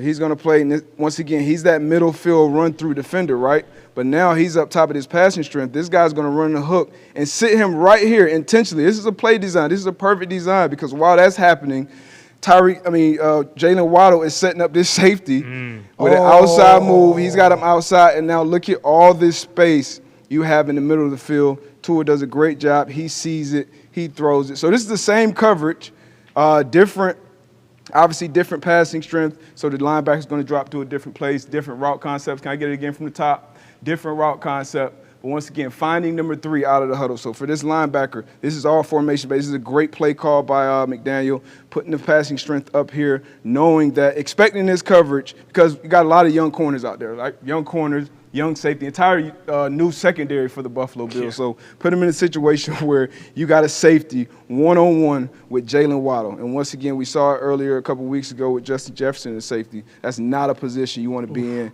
And this is a great ball from Tua with, fighting through a back injury. D-Butt. Yo, we run that back again. Whoever was running up at the top, watch him pivot out up towards the other sideline, up at the top of your screen to kind of take the backer and make him sift like just another foot so he doesn't get in the way of Waddle's which guy? Path here.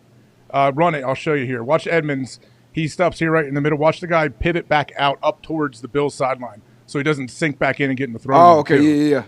So he's pivoting. What AJ's talking about right here is this number 3 receiver pivoting away from that middle run-through defender. And once he stops his feet, he got no chance of getting out here. Yeah. He would have to do exactly what Logan Wilson did, basically, which is turn around and just run. Sprint. And know exactly what you're doing. Because you're a linebacker running with the wide receiver. That's already a speed mismatch. But if you know where you're going and you can beat that player to the spot, it's good ball. But this is good offensive play calling. Is that coverage beaters? Is that what people This is a coverage beater. This is a coverage beater because that's what that linebacker is coached to do. Go to the passing strength, take the middle run through. Once he sits down, you have to sit down. And then that backside X, which is away from the passing strength, he's got time to set up that safety. So play backside. calling, this is super sophisticated. That's a great call. Yeah. This is super sophisticated play calling. So this D-Butt, they had to be banking.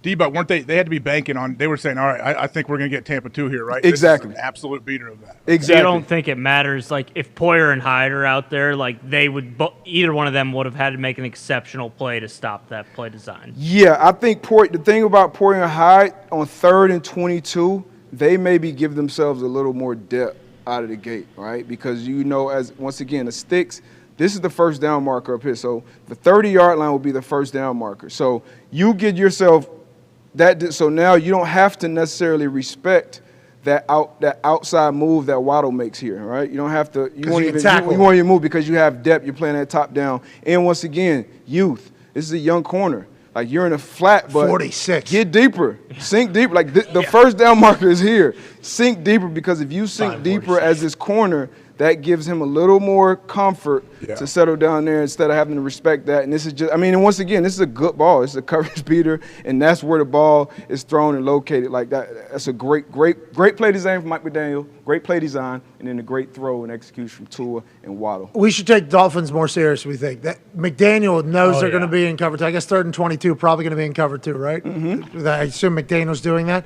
And he goes, all right, so how do we beat that? Oh, easy. We just fucking run that one. Bam, let's call it. And that's why play calling matters, right? Play calling matters. Design matters.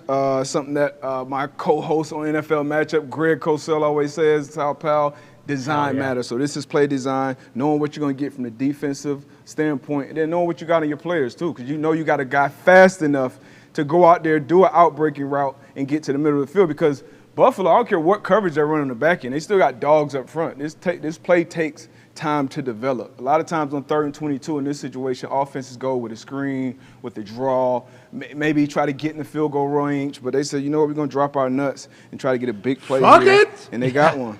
Atta baby, Tua. There we go, Tua. Put that right on your face, AJ. 3-0. This is why we are one in the power rankings, man. Still getting disrespected Thursday night. Don't understand that. 3.5 points. Yeah, man. That's we'll see. We'll see. Bengals are in the Super Bowl. What we got next? White Tiger uniforms. Oh, we getting to some certain tape. So a lot of people, you should pay attention when other DBs, current and former, are talking about a specific guy. When players publicly speak highly on players, pay attention. And every corner, every DB, everybody that talks about cornerback play, Patrick Surtain has been one of the best in the business from day one. Shouldn't be a surprise. Been getting coached by his pops, Patrick Surtain the first. Dolphins legend, coached him up in high school, sent a lot of guys to the pro. Then he goes to Nick Saban in Alabama, gets coached up. But this is one of the cleanest prospects coming out in a while. You'll see him right here with some textbook. I just don't forget it. The rest of the coverage. Just watch Surtain's, just his technique right here. Stand square in his pedal. Watch the route. Great break. I mean, that's textbook.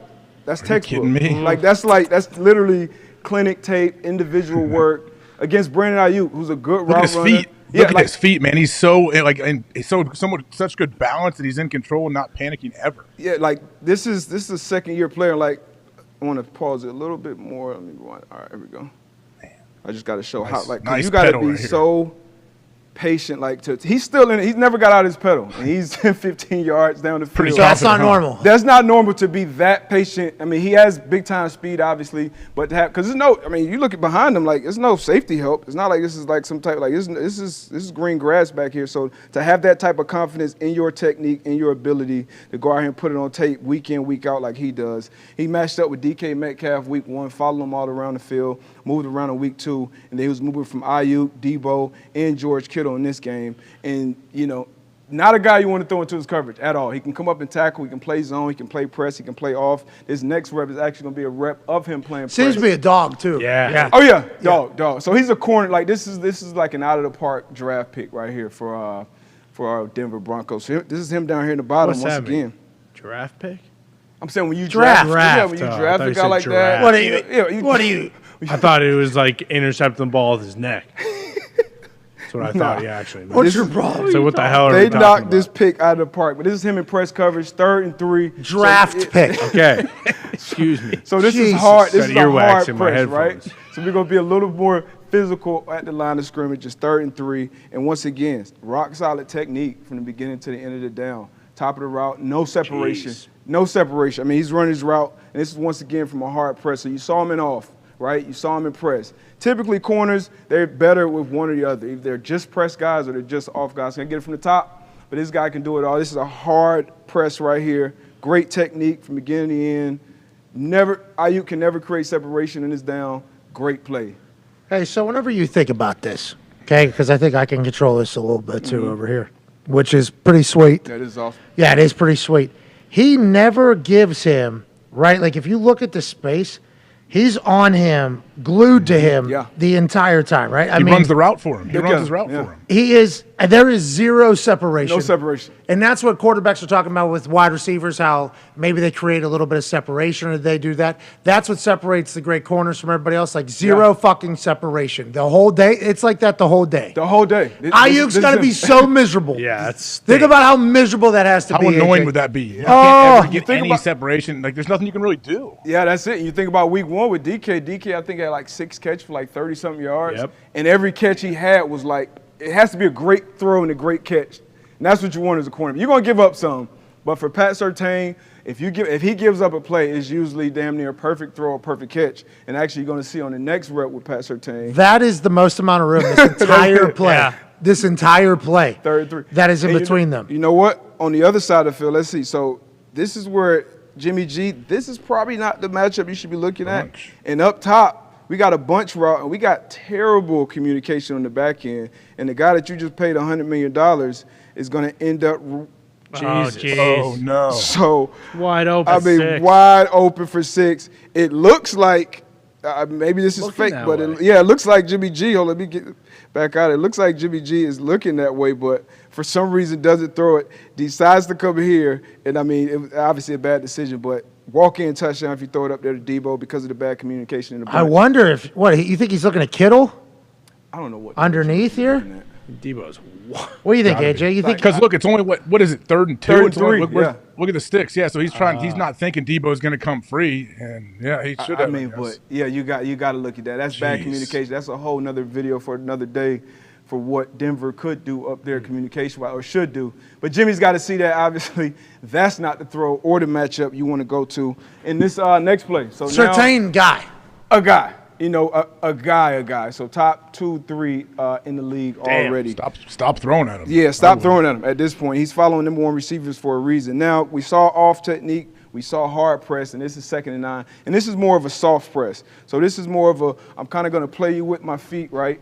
I'm fast enough to wherever release you take, I'll just run with you and kind of feel you and then force. So this one, Ayuk is going to give him an outside release. And so just patient. So now, okay, I'm sitting inside first slant because I'm on the backside, right? Everything's away from me, so I'm protecting my inside. But now I know you're running vertical. So now I just run with you, right? I just run with you, and I squeeze you to the sideline as much as possible. And now this quarterback has to make a perfect throw. Can I get this in the back copy? He's going to have to make a perfect throw. There's not much room over there at all. You'll see it for Jimmy G. Now, quarterbacks can make this throw. Whoa. But just not Jimmy? Wow. They said Jimmy can make these throws. I mean, that's you gotta be able to make that one, right? Because you know that red line we have in the practice field. Yeah. It's kind of where that NFL shield is right there, and that red line is usually you have receivers. They try to run up that red line and control it, so they give their quarterback room to throw them outside to throw them. But great coverage. This is a long foul ball that Pat Surtain forces, and then on this next and last play, we're going to see Jalen Hurts with a very similar play. This is Jalen Hurts playing. As good as Pat Surtain is playing on defense, Hurts is playing on offense. So you're going to see the middle high safety, man-to-man coverage across the board. But this is the matchup we're watching. Down here at the bottom of the screen, Devontae Smith kind of had his coming out party. So right here, Devontae, I want to show you his pace first. Pace coming off the ball. I'm just going to play this one full speed. And just watch it. He kind of lowers him to sleep. Then he just hits the gear, boom. Bang. And then once again. Bang. Same thing. Did you see that? Almost the same throw, right? What a ball. So this is the difference. This is the difference. Let me see it from the back copy. This is the difference from average quarterback play and big-time quarterback play. So Jalen Hurts, obviously, what he can do with his legs, everybody knows. But what he's been doing from the pocket with his arms, obviously, this is an easy read, single high man-to-man across the board. But this throw right here, this is a big-time throw. And I think what you're saying, Darius, here is this is a big time. So this is high outside cornerback. He's in pretty decent position.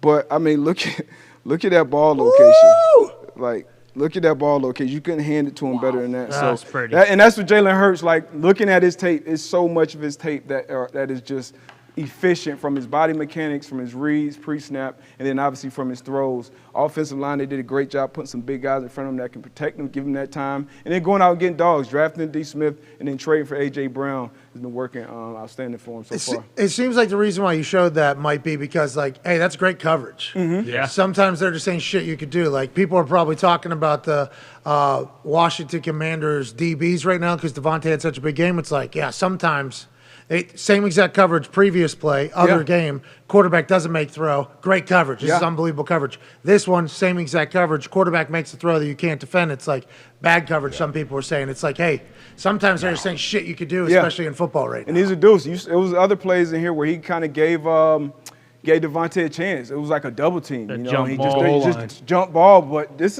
are players. D. Slay came out and said, look, we got 3 Batmans at receiver. We got swole Batman, A.J. Brown, skinny Batman, Devontae Smith, and then fast Batman with Watkins. And they're all making plays, and the quarterback is making throws, man. These are dudes. Hurts is playing like an MVP right now, and this guy, Devontae Smith, this was a Heisman winner. A lot of people forget this. So he goes up. He's a small guy.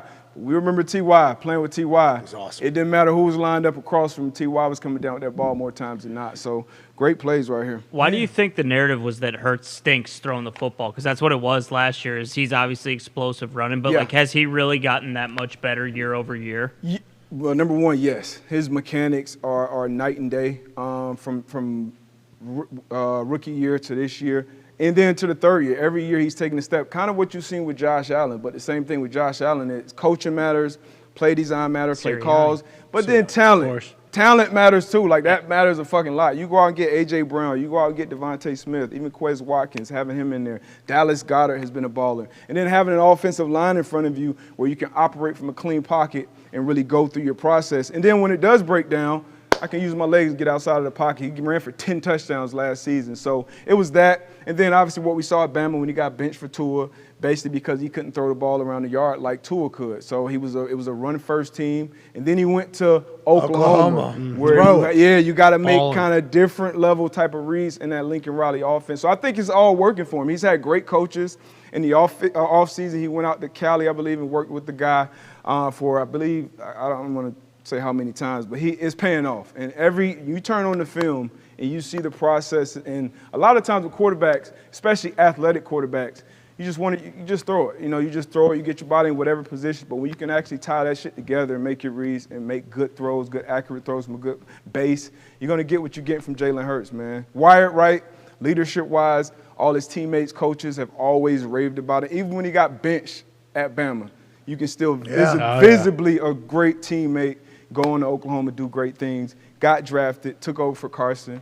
And, I mean, the sky's the limit for this Eagles team. Yeah, Jalen and Tua, 2 undefeated quarterbacks, same quarterback room. That's right. In Alabama. We appreciate the hell out of you. That was everything DB. With Hell yeah, D-Bud. All right, that's been a Wednesday, September 28th show, I believe. Not Darius too bad. already made a shot from earlier, giving away 13 random $500 Cash App transfers because Darius Butler bank shot that thing home. Got a game tomorrow. Got a game tomorrow. Cincinnati favored by 3.5 at home in the new white Bengals stripe uniform. Paycor. Hosting the Dolphins in Paycor Stadium. It's the first time Paycor's been under the lights. That's right. Uh-huh. First time. Bubble is up now, too. Oh, yeah, the bubble looks amazing. The bubble looks amazing. Are they inside yet, or is it still just they just inflated it? Well, who knows? The fact that Cincinnati hadn't been able to get this, okay? I don't want to pile on because we do have a bubble. Sure. They made it happen. Thank you for that. About time. They should name this after you. What's the problem? I don't want this named after me. Tim Unless Tim McAfee and the boys could have done this 2-3 weeks, any of the years over the last 50. Yeah. For sure. Where they didn't have one. You know what I mean? 1982. They should paint that thing or put some sponsorship on it. Duquesne University, where Tone Diggs, congrats on baby Tone. Congrats, Tony. Congrats, Father Diggs. Congrats on Father Diggs. Yeah, Father Tone. Congrats, Father Tone. He went to Duquesne University, and the way he says it is that Duquesne would be an Ivy League school if there was more grass on the campus. That's right. Yeah. Now, that has been found not to be true at all. But it's not like a big powerhouse sports. They got good basketball team. They got a good football team. But it's like D2, D3. They have had this same exact bubble. I grew up playing soccer in the 90s in their campus, which is directly above a jail. okay, in downtown Pittsburgh. Tough to find land there. They've had this bubble in there for 30-some years, the same exact one. So I'm pumped that they led the way almost for Cincinnati to kind of do the same thing. Congrats, Cincy. Put some fucking tiger stripes on that thing. That's it. Oh, yeah. Yeah, make the white Bengal a full-time thing. What do we say? Put a head on it, too, and a tail. it is. It's laying down. Now we're talking. Now we are talking. Now the bubble is no longer a bubble. What is it? It's a fucking Bengal bubble. Yeah. Boom. Yeah. You're welcome. Yep. You can even put little side legs on it. Exactly. And that's where people can put their shoes and stuff. Anything. Tyson still got his Bengal? The white tiger? I don't think so. I don't think so. Got another one? I'm not sure. I don't know. Yeah, who do you give it back to, or who do you sell it to? Yeah, Joe Tiger Exotic. Yeah. Hopefully not the guy in Zanesville. Oh, not the guy in Zanesville who went crazy and released all the animals and run across I-70. Yeah. Hopefully not the guy in Zanesville. Hopefully not an Ohio guy. Bhagavan, maybe. Okay. Bhagavan down there in Carolina. I think is where he's at. Maybe him. Maybe that lady who was Not suing Carol him. Baskin. She Can't still do got it. her cat sanctuary going. She does. She's, Really? You know. Don't What? say it. She's been suing people. Yeah. What? So I won't. Smart. What are other people saying, Con? It was all allegations. It was all allegations. Well, they are saying she's, a couple bad weeks away from killing her next husband. But again, That that's guy just was an what alpha. people are saying. Allegations, Not what allegations, I'm saying. allegations, allegations. Tyson still She has looked like two a very tigers. nice woman. Tyson still has two tigers. He had to get rid of one last year because they got in an incident with a neighbor. So he had 3 tigers. One tiger killed a kid. Had to get rid of that tiger, but kept the other 2. Yeah. These are good tigers. Sounds Good tigers. Sounds smart. These tigers seem to be a little bit more tame. Sorry about it. Go Tigers. Sorry about it. We always had a problem with that one. Yeah, we were looking for a reason, actually. Yeah. So thank you. Sorry about your kid, by the way. What is an incident with a neighbor with a fucking jungle cat? I know. What do you Incident mean? in his Yeah. neighborhood. Sorry. So What's that? Could be with a neighbor. What happened? It was an incident in his neighborhood. I misread that, but What's the incident, though? Same thing, yes. Yeah. The question isn't about whether or not it was a neighbor. The question is, what was the incident? Yeah, you have an incident with a tiger and human beings. Typically, I think you just assume it did not end well. yeah, fair. Maybe it peed on something. Maybe it marked its Ate somebody's territory. flowers. Yeah. Yeah. A massive dump. The catnip for those jungle cats, little we know, is poinsettias, and there was a bunch of poinsettias Yep. Oh yeah. in the neighbor's yard. So that cat was getting a little sniff, and then went over and just ate all of them. Ate a neighbor's dog, maybe. Yeah. I hope. Oh no! Jeez. That's probably more likely, yes. What about the poinsettias? Yeah. Poinsettias makes more sense. that Reminded me sounds of the tiger when I was a plausible. babe.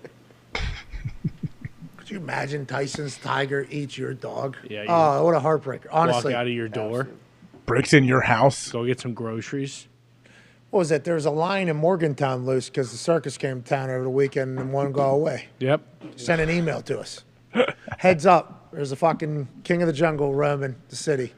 Be careful. It's like, all right, that's great news. A fucking a lion? Is this thing just fucking up in a tree? Is it going to be walking around town? Like, do we need to be prepared to leave our house and pissed off lion because you guys been treating this lion like shit? Obviously. I would like a little bit more information. Never going to follow up. Never going to. They find it. News is in. I don't know about the lion in Morgantown, but it was not a tiger pet incident. Oh, nice. It was a tiger potentially gnawing an arm off of somebody incident. That's going to happen from time to time. Well, In the neighborhood? I think if you have a pet tiger, there's a chance that's going to happen. Okay, so later on in the story, the person jumped over the fence. See, this is just like the monkey in the Halloween strip club. Texas. That's right. in Texas thing. The Texas Started to DC. play with the tiger. Harambe. Harambe, same thing. Like that orangutan that made the draft pick, right? If you jump in his cage, hey, all bets are off. No. You talking about Rocky? Whatever that thing is you guys show. Rocky the orangutan. It's not an orangutan, by the way. Be cultured for 1 second. Is he 150 years old? How old is that? Rocky, I don't. I think in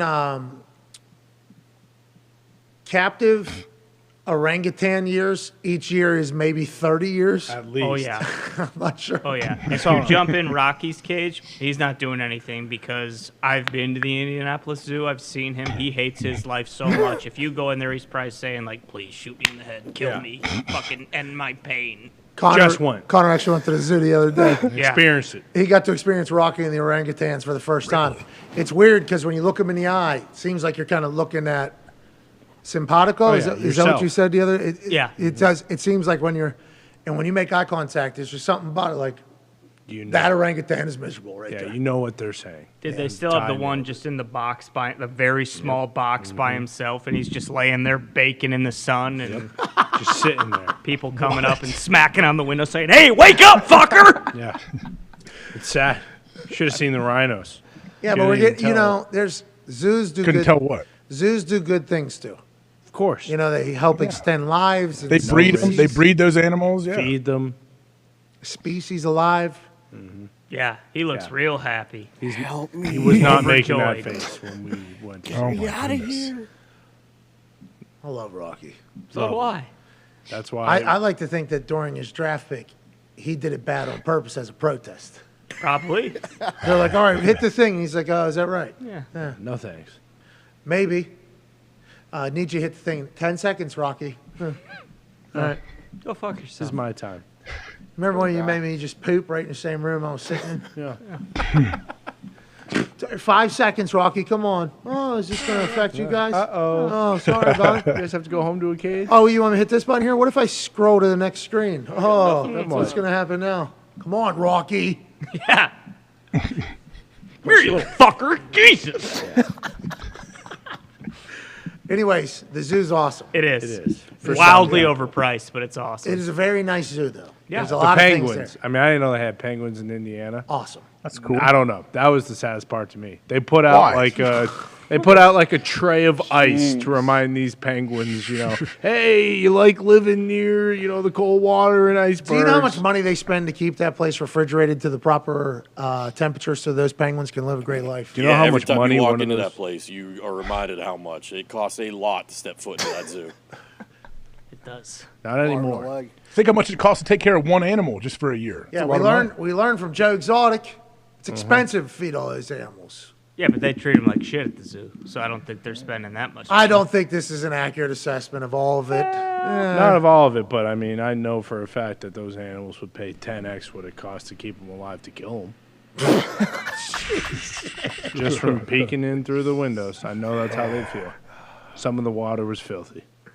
Fair assessment. They're animals. Are there elephants there? Dude, what do you think is going to happen to the water when they go in? Do you think it's going to remain clean? Well, I assume they have to clean it or have some sort of filter every, now and then. I mean, you mentioned the orangutan thing.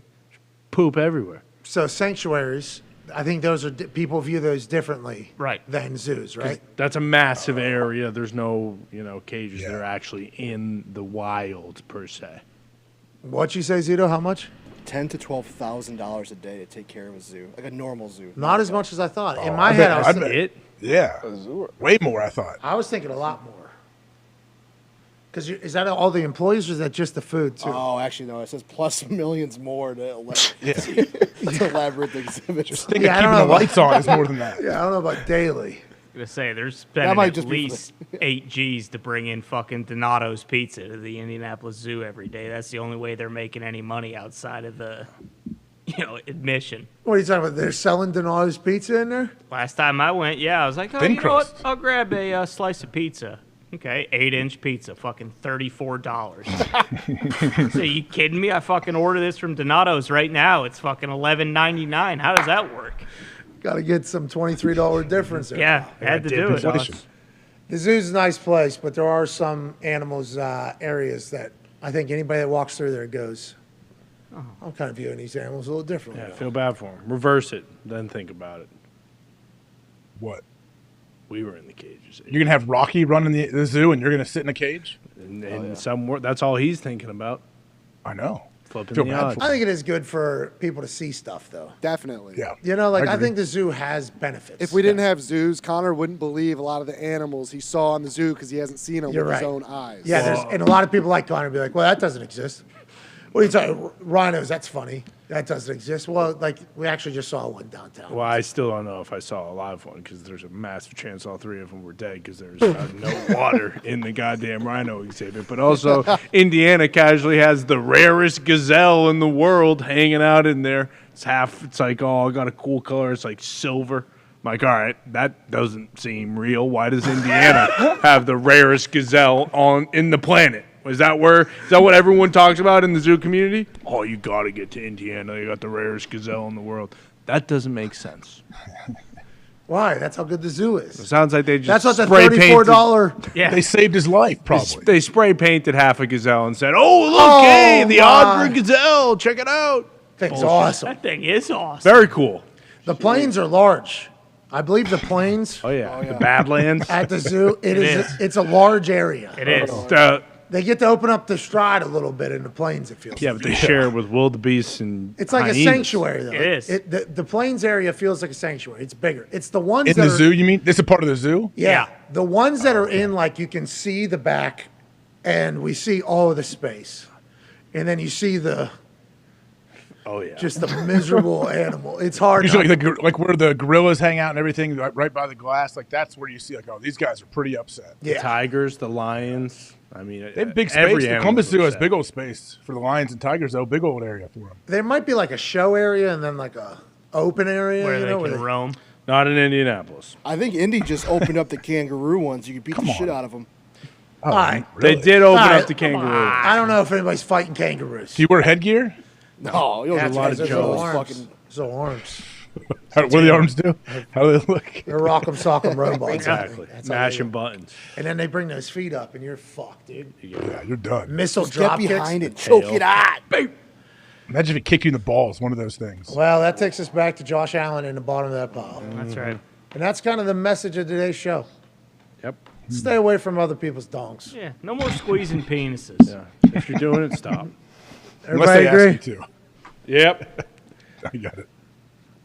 No more dongs, all right? Team on me, team on two, 1, 2, team. Team. All right, that's the show.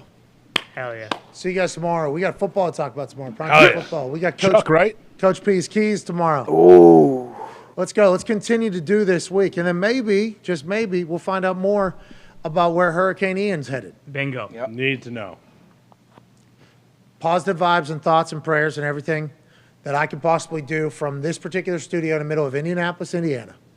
And I'll donate to any recovery fund as well whenever it comes about. I do it basically every single storm. But anytime somebody says like thoughts, prayers, positive vibes, people go, don't send your positive thoughts and prayers. Okay, do something about it. Well, I don't know what the fuck else you want me to do. Okay? Do you want me to go down there and spear the hurricane? Do you want us to set up a fucking offensive line in the trenches from the hurricane? We can't do that right now. So we would like to say, honestly, tonight, there will be plenty of times while we're watching the coverage of Hurricane Ian where we'll be saying, God damn, that has to be fucking miserable to live through. So you're not alone. The rest of the country's thinking about you.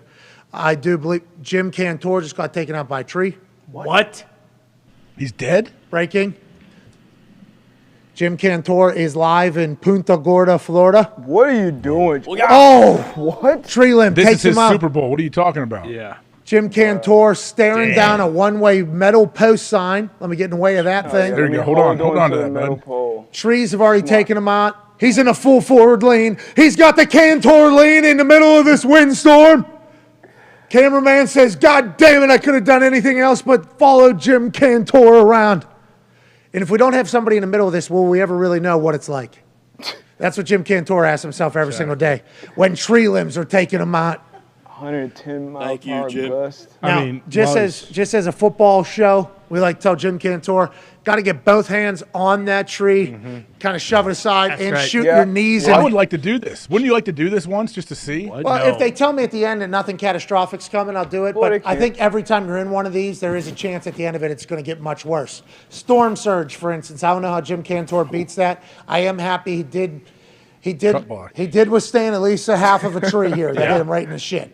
Well, and if he falls backwards, hold on. You're to right. one You way got to side. put his hand. You're right. Get your hips back. Don't let that thing get your legs. You need to get your hands on that, Cantore, early. Boom, Oh. he saw it. I don't think he saw it coming. He can't see through that. Did you see him hopping, like getting ready for it? Yeah, I think he ran directly in front of it. You know, if Frogger trying to miss those things, he's seen it corner of the eye. Give me that. Oh, he did. You're right. Yeah, Let it hit me. What? When's the last time Cantore got to go one-on-one with the Oak one? You know, like, when has Jim Cantore had a real opportunity on camera to fucking stare down a tree and say, I beat you, you know? And I think he could do that now, and that's why we thank Jim Cantore. And Thank you, Jim. we told Darius earlier that there is a breed of white that love this, that'll go out in the middle of this type of shit and really test fate. Yep. And there's also the people that'll, drive tornado trucks into tornadoes and stuff. Always seems to be white people, but I'm sure their footage will be something that we need for us all to remain safer, so we appreciate it. Bingo. Now, if that street sign there gets loose, watch out, because that thing looks sharp on the one, and it will impale. Cut his head off. Yeah, exactly.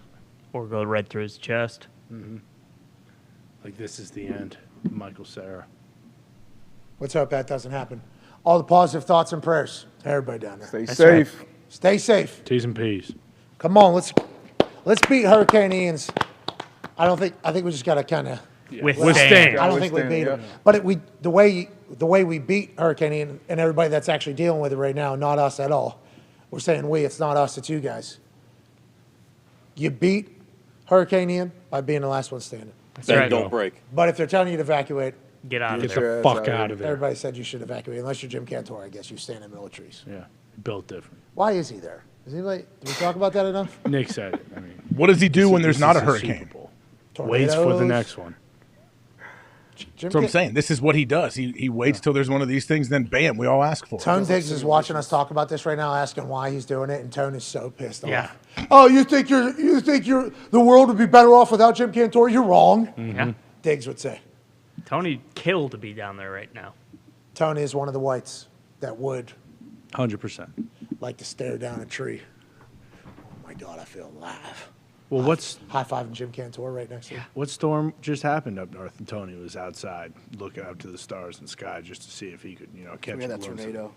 Yeah, the tornado. Oh, the warning. Yeah, the warning. Listen, Tony doesn't even like to get his socks wet. He likes to talk a big game. I don't think he'd be It's venturing. not even here. Guy's a father. Come on. Yeah, Diggs Guy's did father. claim he never had wet socks before.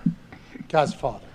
I don't like having wet socks either. No, never. No, nobody likes it. Because we were talking about how miserable it is, and Tone says, I've actually never had wet socks.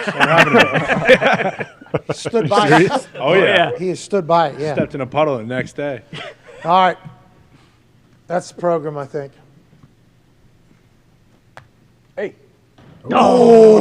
Oh. See you guys tomorrow. AJ, great show, pal. We appreciate you. Baby, AJ. Great show, guys. D-Buck, great work, huh? Baby D-Buck. Hey, Talks the Table. Way to bring it today, huh?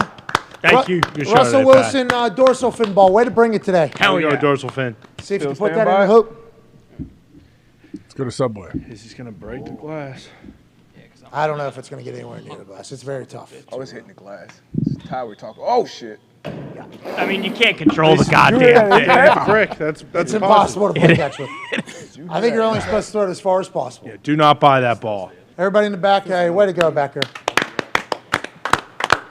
Hey, Dirty Bruce, had a baby. Had a baby voice. Go, boys. Hey, Gumpy, good work out there. Way to go, Baby Gump. Gumps. Miss you, Gump. Miss you, good. Tim, way to go, pal. Baby Tim. All right. And you guys Hey, are way to watching. go, Pat. No, Good honestly. show, Pat. There you go. No, Huh? to you guys that Pat. watch. Hey, There thank you you. go, Pat. Hey, there you go, Pat. Huh?